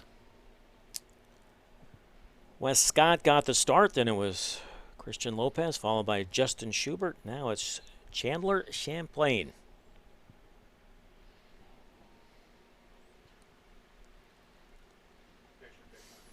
Right-hander comes set. Full count offering. Hit into right field, base hit. So back-to-back singles to begin this 6th inning. It's a nice job by Rapetti. It's a really good at-bat. Yeah, 8th pitch of the at-bat, and he ends it with a shot into right field for a base hit.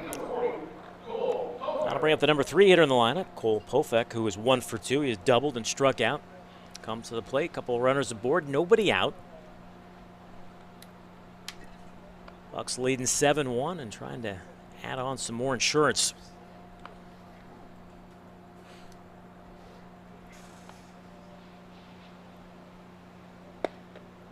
Fastball at the knees for a strike. It's 0-1. Couple of more runs here. They're going to double their run output against the Pirates in the tournament in one game. That's how good the Pirates had been on the mound against the Bucs in the first 4 games. Pofek hits it into center field. Andrews had him played nearly perfect. Cruz bluffs the tag. 1 gone. Yeah, no chance he's going there, and that's played well by Andrews, who even gets a little bit of a running start on the throw to third. Max Miller now will step to the plate, officially 0 for 1. He has walked and struck out. Andrews plays kind of shallow out there in center field, doesn't he? Yep. And he's been burned a couple times on balls over his head. I don't know. He would have had to play very deep to get to the balls, but it is the risk that you run but he likes to try and cheat in a couple of steps. Breaking ball to Miller's in there for a strike. It's 0-1. That always seemed interesting to me, and I know obviously at the higher skill level you can do it, but going back on a ball just seems innately harder than coming in on a ball. And I think that's part of the challenge of playing a habitually short center field, and it makes it all the more impressive. Miller quickly down in the count, 0-2. Didn't seem to particularly care for that call. Go back out of the batter's box. Cruz is the runner at second. Repetti's on over at first. That looked pretty good to me. Certainly a pitch that we've seen called for a strike all day, every day in this one. The 0-2. That gets past the catcher, Burns, all the way to the backstop. Something of a rarity on a ball not in the dirt, but that looked like a wild pitch to I would me. agree, yeah. Usually, if kind of something of the rule of thumb is if the ball's not in the dirt, you might be talking about a pass ball. But that one, that's wild. So now 2 runners in scoring position for Miller.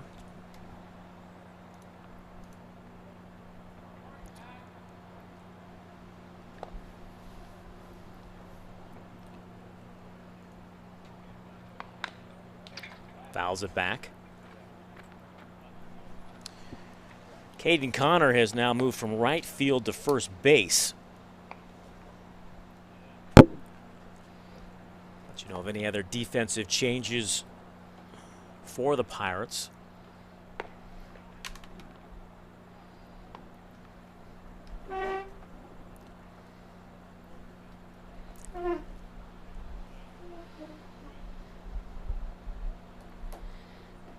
Champlain taking a long time. The 1-2. Once again, Miller fouls it away. Yeah, Winters moves out to right field, so he just swaps with Connor. Well, in my recollection, this is the first time we've seen Hayden Winters in the outfield in this tournament.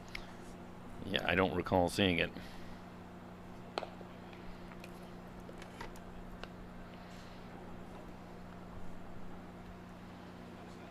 The 1-2 to Miller. So he went around. Called strike 3. Tough at bat for Miller. Didn't think much of the curveball. Called strike 2, and now another close call. Again, I think that's looked like he held up to me. Tough to tell from that angle, but either way, he is down on strikes for the second out of the inning. So that'll bring up Austin Shell. Still looking for his first hit here in the doubleheader. 0 for 3 in the first game. 0 for 2 in this one. Popped out and flat out. Cruz the runner at third. Repetti at second. Swings at the first pitch. Into center field. That'll score at least one. They'll wave Repetti. There'll be no throw. And a 2-out, 2-run single for Austin Shell. And it is now 9-1. Bucs really pouring it on as Shell gets into the act.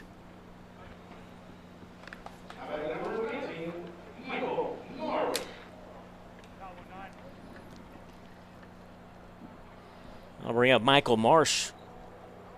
Quieted this one 0 for 2 after going 3 for 3 with a double in the first game of the doubleheader.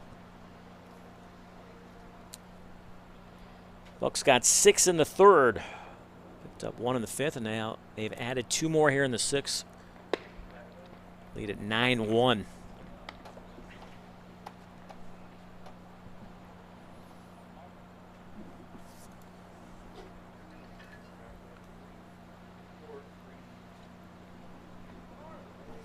Shell with a very short lead over there at first. Fastball in there for a strike. Evens up the count on Marsh. 1-1.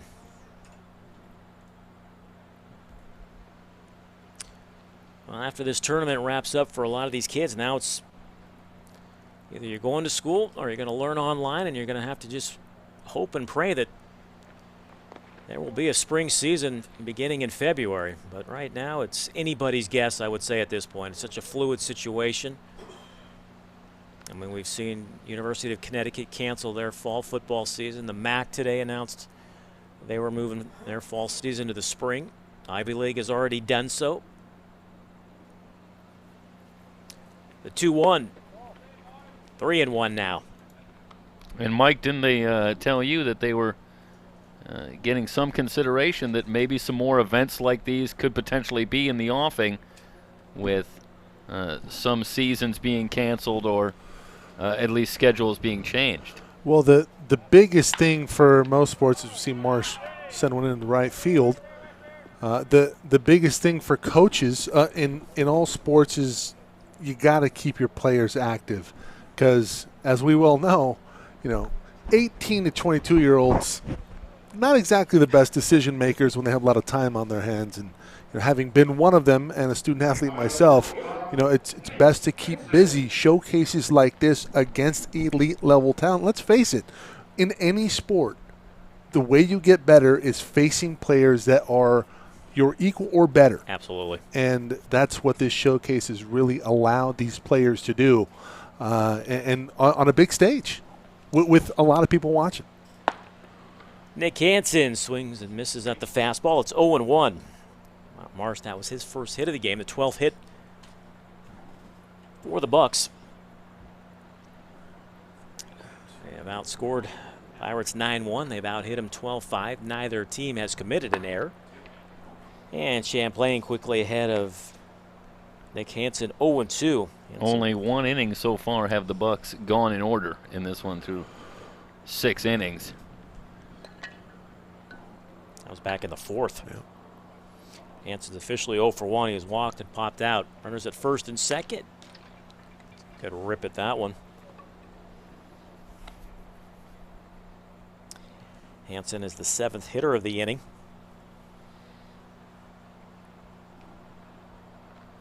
Shell's down at second. Marsh is over at first.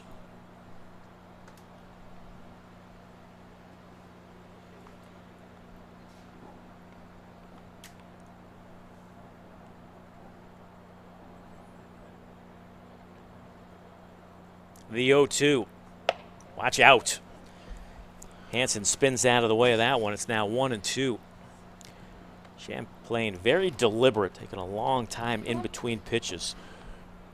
Would like to point out that we've had a lot of conversations with these players and going in and out of the field and setting up, and I got to tell you, there has not been one individual who I have not been charmed by. I mean, most of them just great individuals, in addition to their talent on the field. But you have to expect a lot of success from a lot of these players, and they've been coached well, they've been parented well, and we're looking to bigger and brighter things.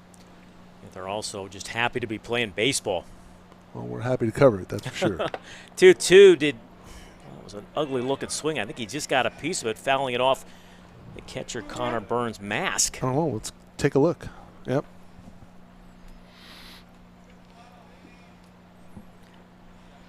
Maybe one of the first times in this tournament that Nick Hansen didn't swing from his shoes at a pitch. And it's noteworthy in and of itself. Burns out to have a quick word with his pitcher. Chandler Champlain, who went to Santa Margarita Catholic High School, part of the Trinity League. It is definitely the most competitive high school football league in the country. Also very good baseball as well as basketball. The 2-2 to Hansen, lays off. However, takes it for strike 3.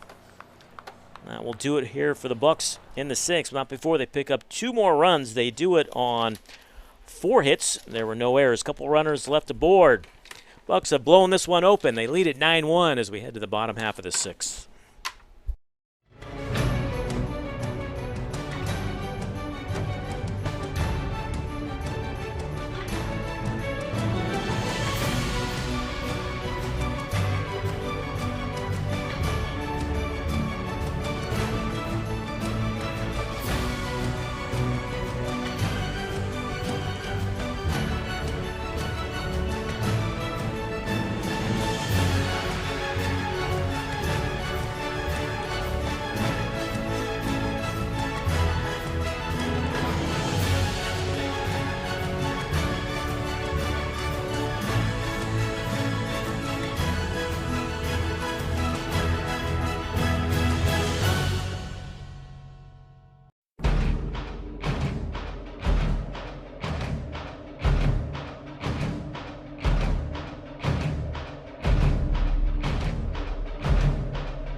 Cameron Wangarina, E.J. Andrews, Hayden Winters will face the pitcher for the Bucs. That's number 20, right-hander Brett Finnell. Wangarina fouls away the first pitch. It is 0-1. Up to the minute, I have Wangarina with 13 hits and 34 at-bats in the tournament. He is 1 for 2 in this one. He is singled to head into a double play. And I think he's going to have the all-time hits championship here. He will be retired by Mario Tostada, who's now playing first base. But goes 3 unassisted. Michael Marsh is now at second base. Nick Hansen is the new third baseman. And we'll let you know about any other defensive changes we might be made aware of as E.J. Andrews steps to the plate. He is 0 for 2 in this one, 1 for 6 in the tournament.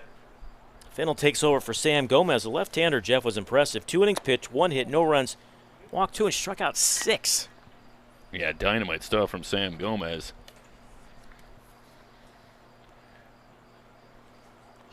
1-0 on Andrews.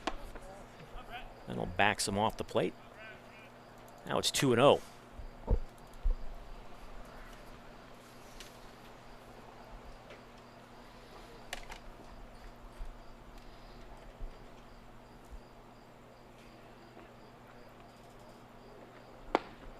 Fastball in there for a strike. Bucs have 9 runs on 12 hits. They have not committed an error. Pirates have just 1 run, 5 hits. Tried to hold up his swing. Takes it for a strike anyways. So he gives up the count now at 2-2. Culpepper with the first 3. Gomez the next 2. And now it's right-hander Brett Finnell. Swung on and missed. Andrews down on strikes for the 3rd time. Finnell, right-hander, 6'4", 215. Cal Baptist. That's another school that's been well represented here in this tournament as Hayden Winters steps to the plate. Yeah, just down the road. And so it makes a certain amount of sense. Winters 0 for 2 in this one. He's hit into a double play and struck out. Kind of a half-hearted swing. He's 1 for 6 now in the doubleheader. Well, this is my last inning of doing play-by-play. I want to thank you, gentlemen. I have enjoyed the experience. It has been an absolutely fantastic time working with you guys the last 5 weeks. Dennis, it's been a pleasure. Been a great addition to the team, man. We hope to bring you on for future events. Love to be part of you guys. 1-2 now on Winters with Caden Connor. Just see how Mike worked the words future events in the conversation. If you think that's an accident, well, you just don't know him. Tell you, that brain never stops working. The 1-2, high and inside. He's evened it up at 2-2.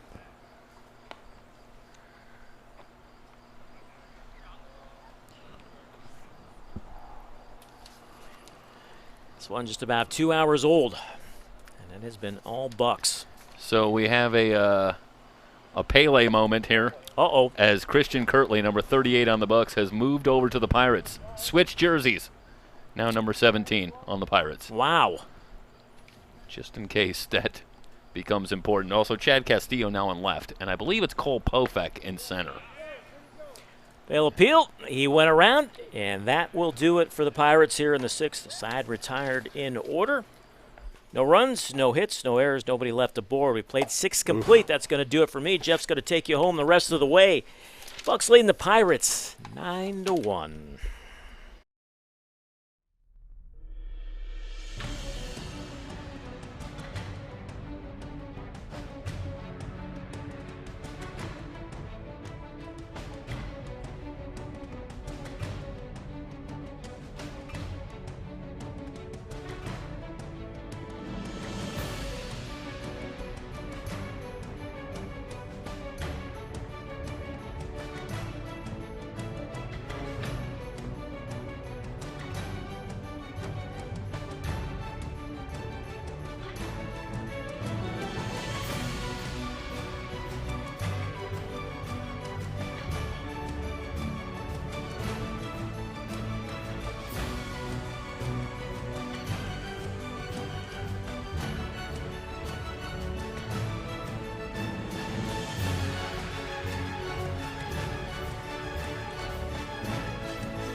Chase Hansen, Mario Tostado, Harrison Spahn due up for the Bucs here in the top of the 7th.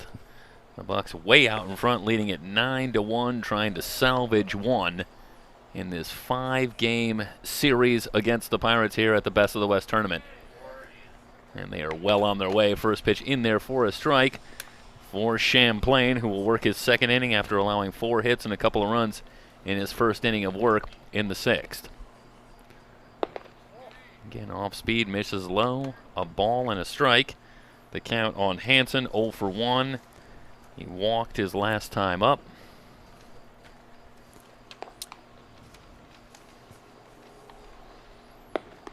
Curveball, called strike. Jeff, you stunned us with a trivia question. You got to share that with our audience. Yes, I asked the question, how many times did Barry Bonds hit 50 or more home runs in his career in a season? And I would have guessed 3 or 4.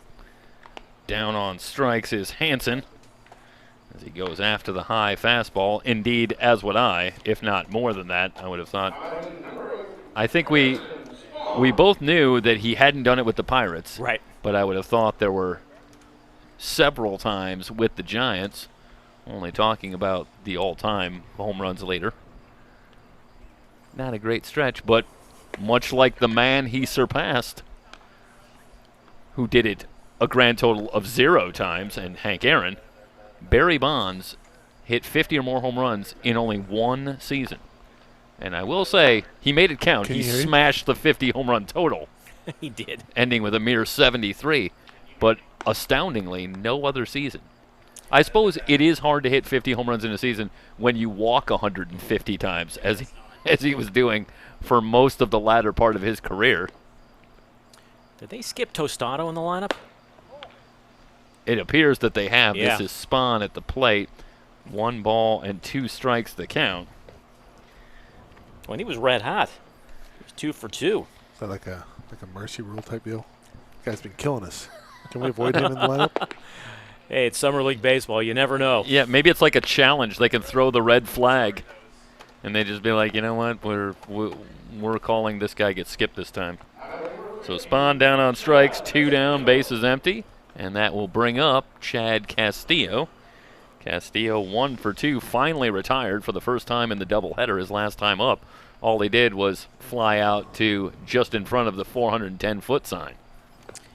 He is swinging 1 hot bat right now, and he had ideas of going deep on that swing. Went after the high fastball of Champlain, who's having a decidedly better inning after struggling in his first inning of work. Fouled back to the screen, and now Castillo in a hole, no balls and 2 strikes.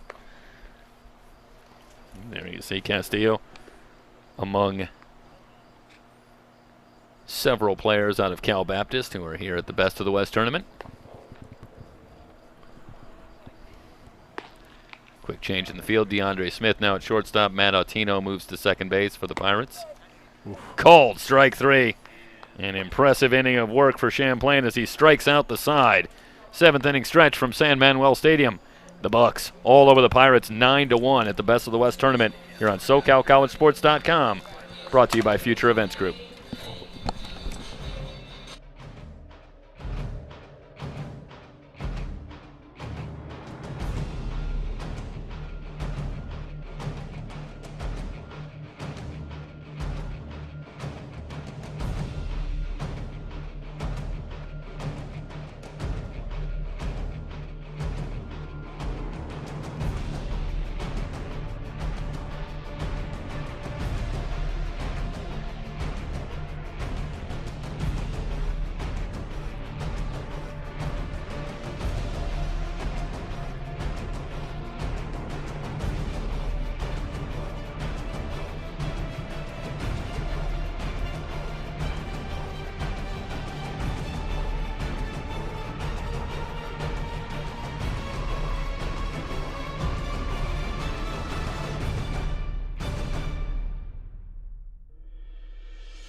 New pitcher Jake Lopez takes over for Brett Finnell after an inning, and he will work to Caden Connor, Connor Burns, and Josh Scheck for the Pirates here in the bottom of the 7th. And you see the score: the Bucs with a 9-1 lead. Comebacker, and Lopez will go to first. Connor retired on 1 pitch to get things started in the bottom of the 7th.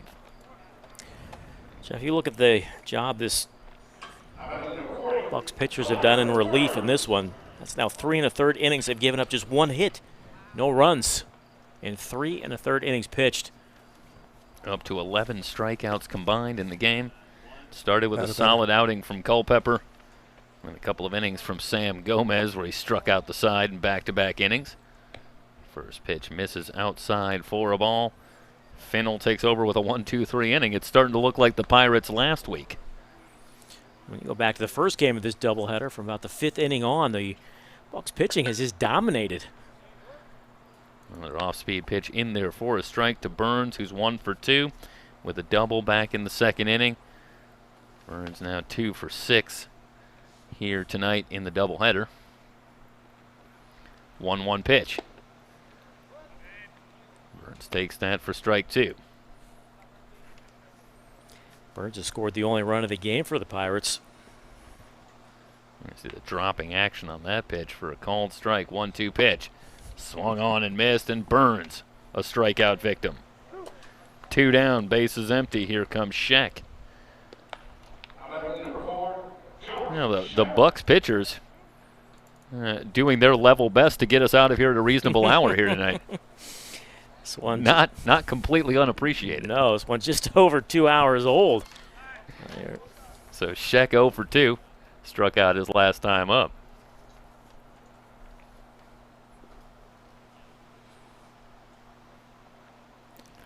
We were asking if there is a curfew at this stadium. Apparently it was midnight for the Inland Empire 66ers of San Bernardino. That's the Class Single A affiliate of the Angels. It is midnight. The usual tenets. No balls and a strike. Now on Scheck. Tino waiting on deck. And that one in there for a strike again. And Gomez is dealing right now for the Bucs. Here's the 0-2. In the dirt. He is working quickly, isn't he? Lopez dealing.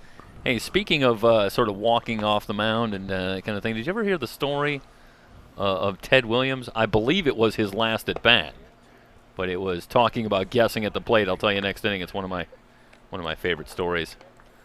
Meanwhile, Scheck down on strikes to end the inning just that quickly. 3 up, 3 down. We're through 7 complete. The Bucs on top of the Pirates 9-1 at the Best of the West tournament from San Bernardino, brought to you by Future Events Group.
Well, we received a message, I thought, as I'm looking over at our director, Corey Rubin, that Christian Kirtley had switched teams, but here is number 38 in a Bucs uniform batting.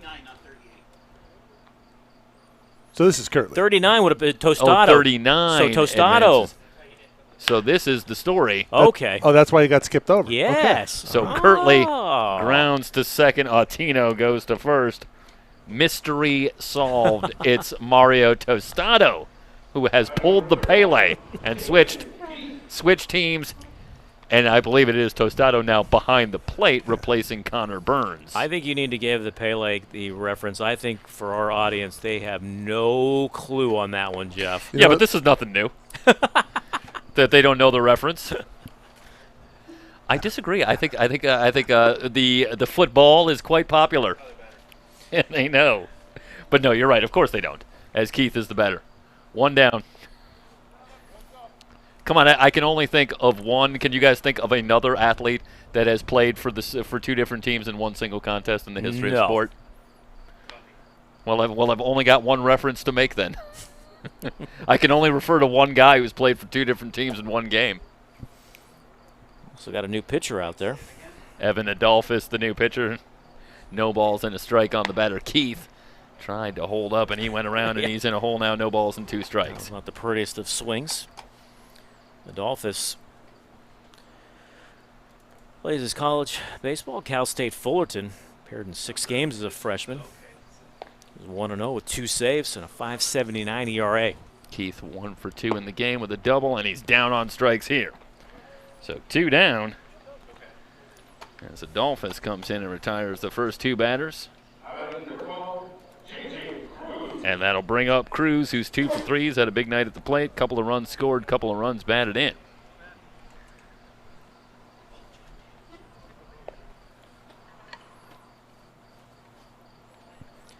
Adolphus is another one of those kids played at Orange Lutheran High School out of the Trinity League.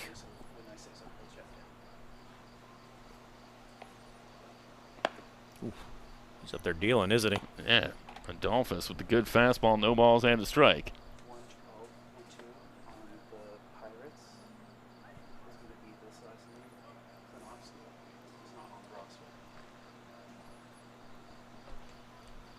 Here's the 0-1.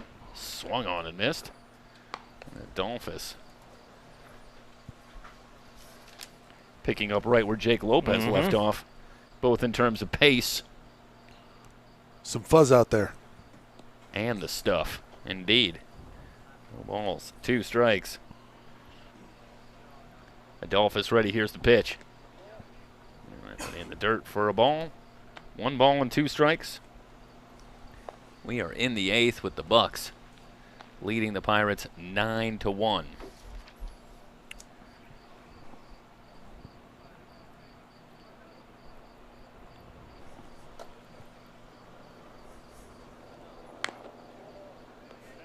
Fouled away again. Oh, we had a question earlier today, and you might appreciate this. The only pitcher in the 80s who had 20 losses in a season.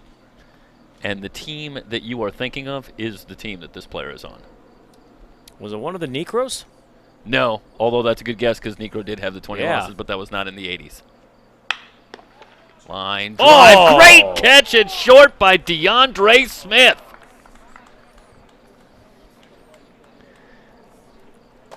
Well, you saw Smith get a good jump on this ball, and he robs Lopez of a sure base hit, laying out for that one. No runs, no hits, no errors, nobody left. We head to the bottom of the 8th. The Bucs on top of the Pirates 9-1 here at the Best of the West tournament on SoCalCollegeSports.com, brought to you by Future Events Group.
New pitcher Jacob Vargas on for the Bucs here in the bottom of the 8th, where he will work to Matt Autino, Jackson Lyon, and Jordan Koo.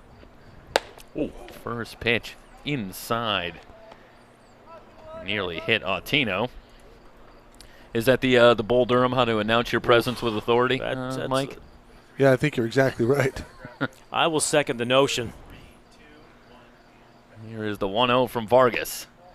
And the breaking ball outside, and Let's go back to the first pitch. that seemed like a little bit of a jumpy reaction with good reason from Matt Autino on that breaking ball coming on that next pitch. It was shades of Randy Johnson and John Kruk.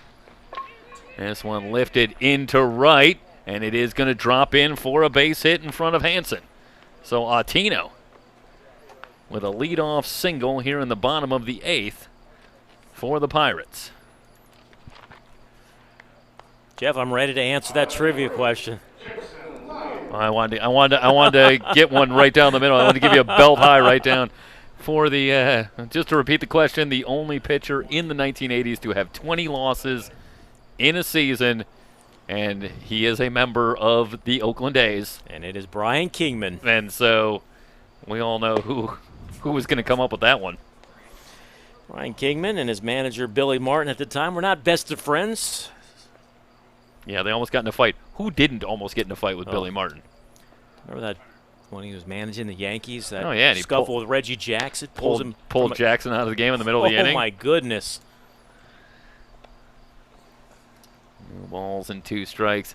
It's a good trivia question. I wonder who did he put in? I don't think it was Paul Blair. I don't remember who he put in I'm gonna guess maybe Roy White for Reggie Jackson. Yeah, that's a good guess. Was another outfielder on the team, but chopper in the hole, and it's going to get through for a base hit, and the Pirates back-to-back singles to get things started in the 8th. Runners at first and second, nobody out. And that'll bring up Koo, who's 1 for 2, a base hit his last time up. Had a big first game. Yeah, had a double. He was 2 for 6 now in the doubleheader overall.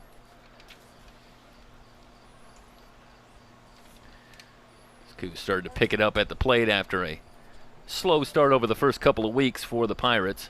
Or I should say, yes, for the Pirates.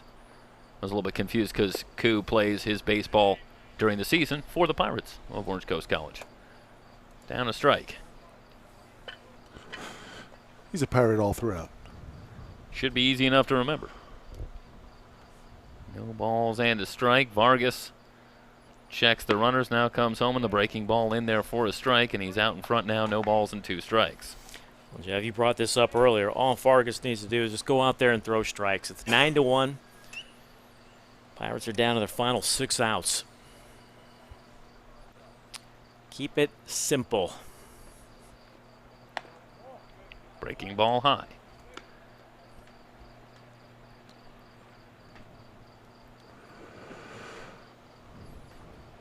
DeAndre Smith scheduled to bat next, but we do see a player in the on-deck circle, and I believe it is a new player, Klinovsky. Well, Smith is now on the on-deck circle. Meanwhile, Koo down on strikes for out number 1.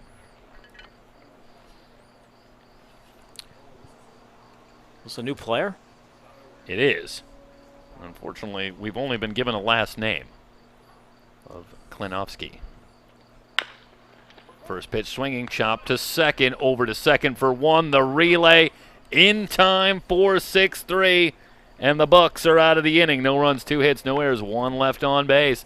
We head to the 9th with the Bucs leading at 9-1 at the Best of the West tournament from San Bernardino, brought to you by Future Events Group.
It'll be Repetti, Pofek, and Miller against Evan Adolphus here in the 9th inning for the Bucs, who are firmly in control, leading this one 9-1.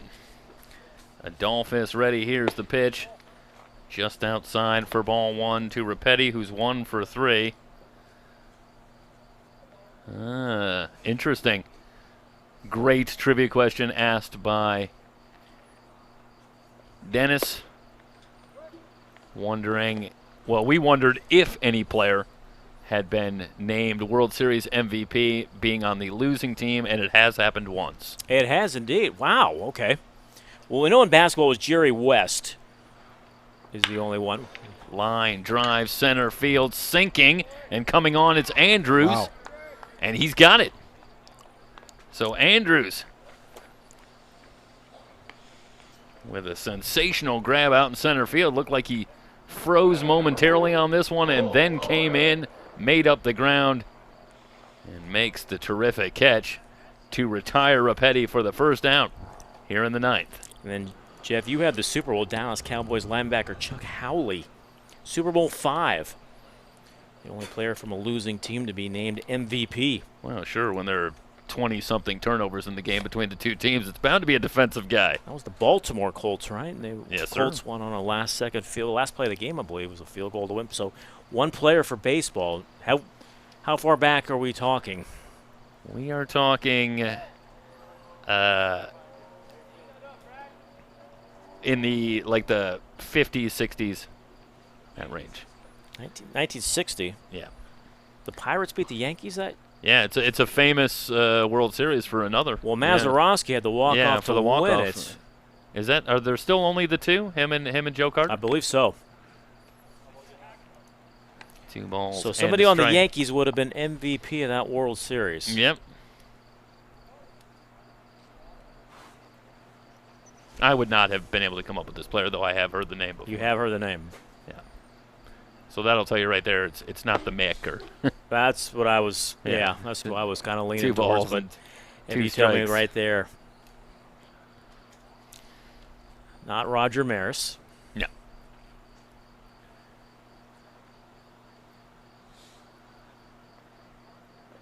Two-two pitch, line drive into right for a base hit.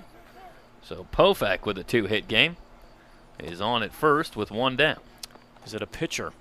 No.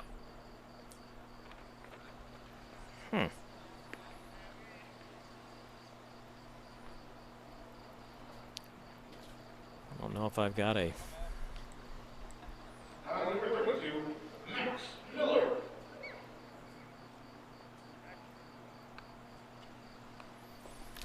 Miller is the batter. He's 0 for 2. He's also walked.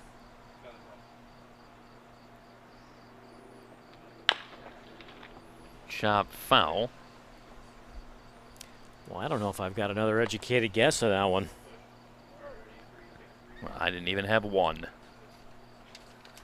Max Miller 1 for 5 in the doubleheader, 3 for 10 against Pirates pitching overall. Adolphus working his 2nd inning.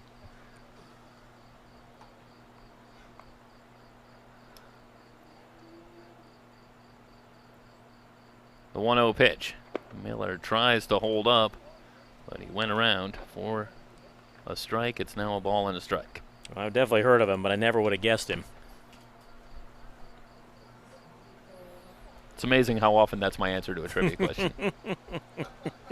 It's my stock answer. It's your go-to answer. Right. Called strike 3. Correct this count here. It was no balls and 2 strikes, and Adolphus gets the strikeout on Miller for out number 2. Bring up Shell, a 2-run single his last time up, 1 for 3 in the game. Pirates with 1 more at bat here tonight, but it looks for all the world as though the O is going to go for the Pirates here in the inaugural Best of the West tournament. They made it all the way to 11-0 as Shell is hit by the pitch. So 2 down, runners at first and second, and it'll bring up Michael Marsh. And the Bucs are going to creep back over 500 to 7-6 in the tournament. And Again, teams back in action tomorrow. 4 games on the slate. There is. But we here at SoCalCollegeSports.com, we'll be wrapping up our coverage with this one here at the Best of the West tournament.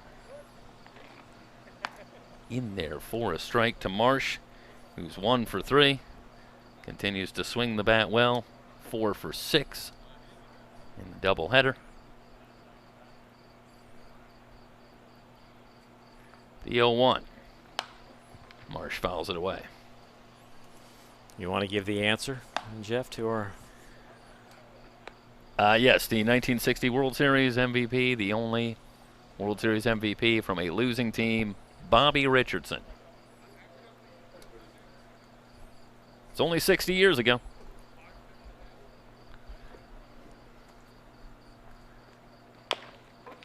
Marsh chops this one on the right side. Adolphus can't come up with it. Now gets it from Connor. And Marsh able to just beat the throw for an infield hit. Well, Connor almost came up with a nifty play at first on a ball that looked like it was going to be a clear infield single for Marsh. Adolphus here is the one who's maybe has the only chance to really get Marsh. Boy, that's good. Boy, I think they got him. Wow. Get him by half a step, perhaps? Yeah, I think they did get him. You're right. I think they did get him by half a step.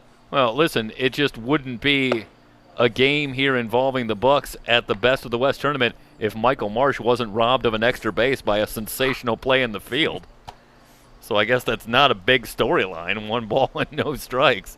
I guess the only change in the storyline is this time he got the call. And he ends up safe at first with an infield hit.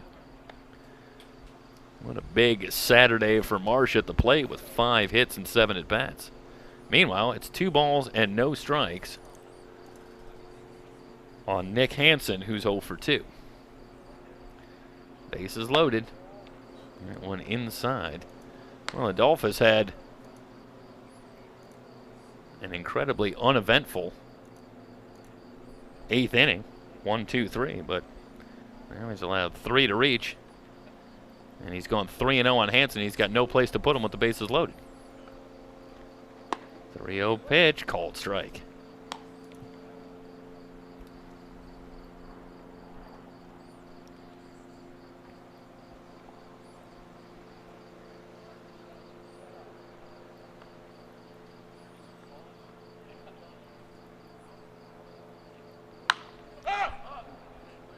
Back this way and out of play. 3 balls and 2 strikes.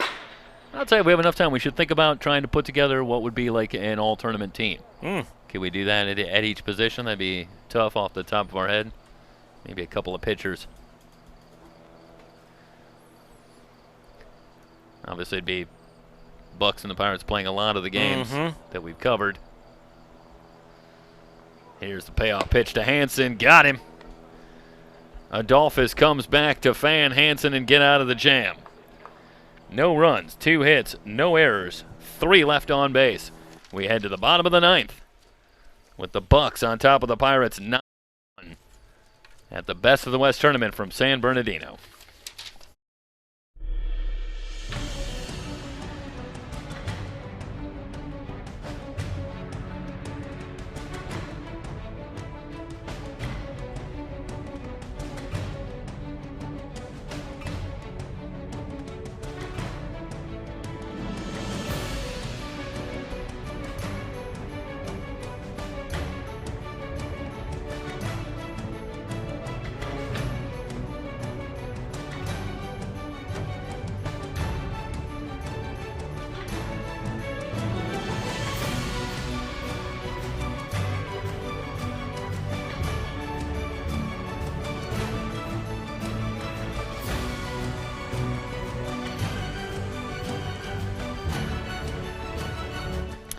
Digital downloads of select games from the 2020 Best of the West tournament can be purchased through the Future Events Group website at www.futureeventsgroup.com/shop-digital.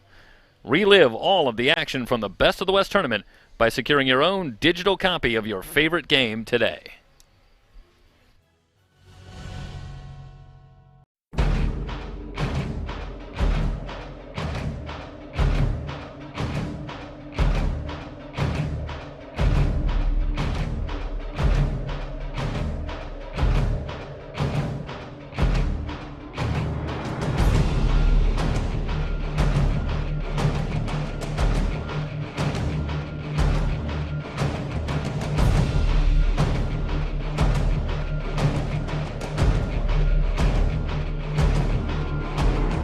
DeAndre Smith will lead it off in the bottom of the ninth.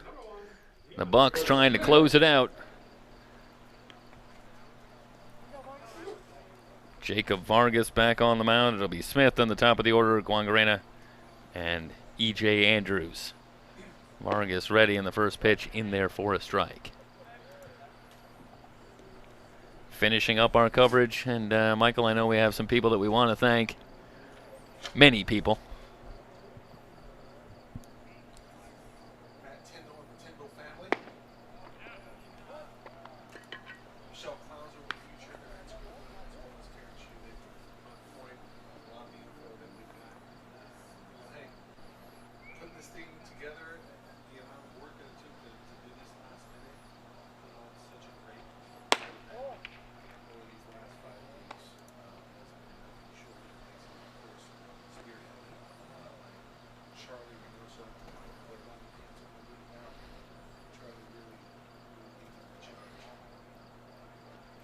Yeah, we'll thank Charlie for helping to bring us here and get us what we need, and we'll let Charlie thank all of the people that have helped him do the job as well.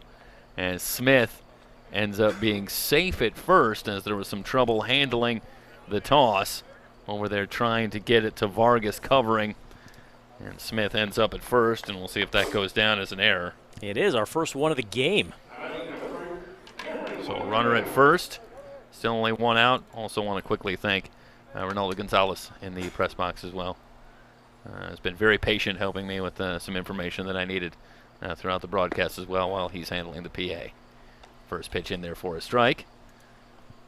And you know we got to thank this guy standing next to us right here. Oh, all the thank you to you guys. Dennis Ackerman.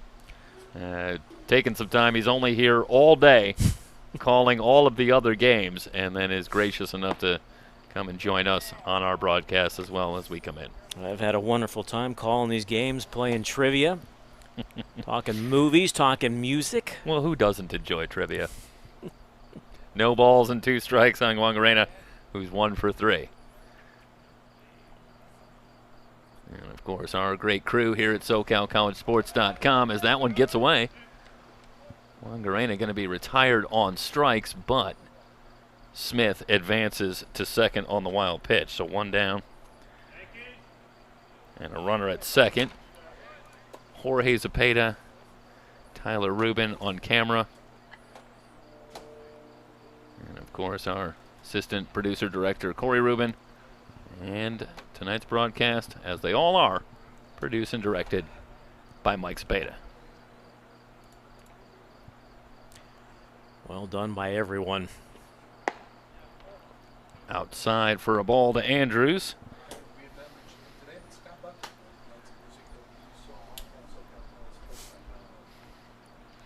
Yeah, I thought you were going to go with Scott when earlier you talked about that you also wanted to mention among your favorite music was Scott Buckley. But you went with the Eagles. You went in a slightly different direction. I did the future events. This is what a high standard I hold for you, that I expect you to do that. Also among my favorite music, Scott Buckley. 1 ball and 1 strike.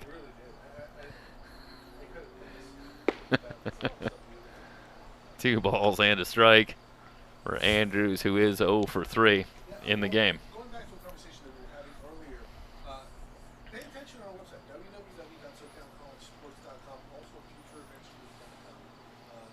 They're very well maybe more events like this coming up. High toss, and Vargas able to get the foot down and retire Andrews for out number 2 on the play. Smith does advance to third. That's a nice play by Andrews. Showing some athleticism right there. He did get him. That's a nice play. Covering first base like that. Taking the high toss and still able to hit the bag for the out. Well, seldom do you get a chance at immediate redemption, but the toss over to the pitcher covering, and that time they execute and get Andrews for the second out. Swing and a miss for Winters, who's 0 for 3. Represents the last hope for the Pirates, as the Bucs look like they are going to take this last matchup of the 5-game series between these two teams at the Best of the West tournament.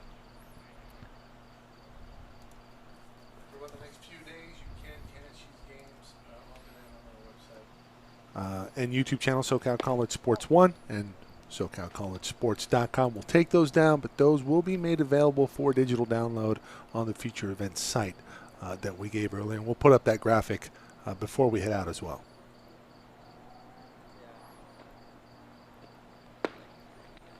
In there for a strike, and now the Pirates down to their final strike.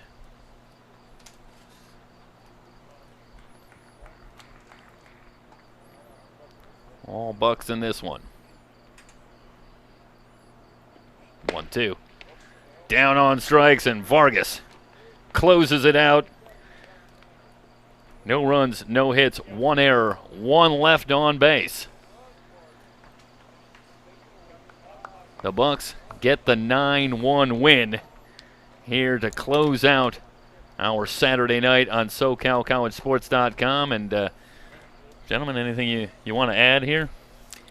Once again, I just want to thank you, gentlemen, for having me aboard, and everyone else who put on this wonderful tournament, as we'll wrap it up tomorrow. But a big thank you to you guys. This has been a big thrill, and I've really enjoyed working with you. So thank you so much to both of you. Indeed, it has been a pleasure. And again, there will be coverage tomorrow of the final day of the tournament here from the Best of the West tournament. Now, as we say, we wrap up our coverage here on SoCal College Sports with the Bucs. A 9-1 win over the Pirates. The Pirates fall from the ranks of the unbeaten. They're now 11-1 in the tournament. The Bucs, with the win, move to 7-6. For everybody here at SoCalCollegeSports.com, so long from San Bernardino.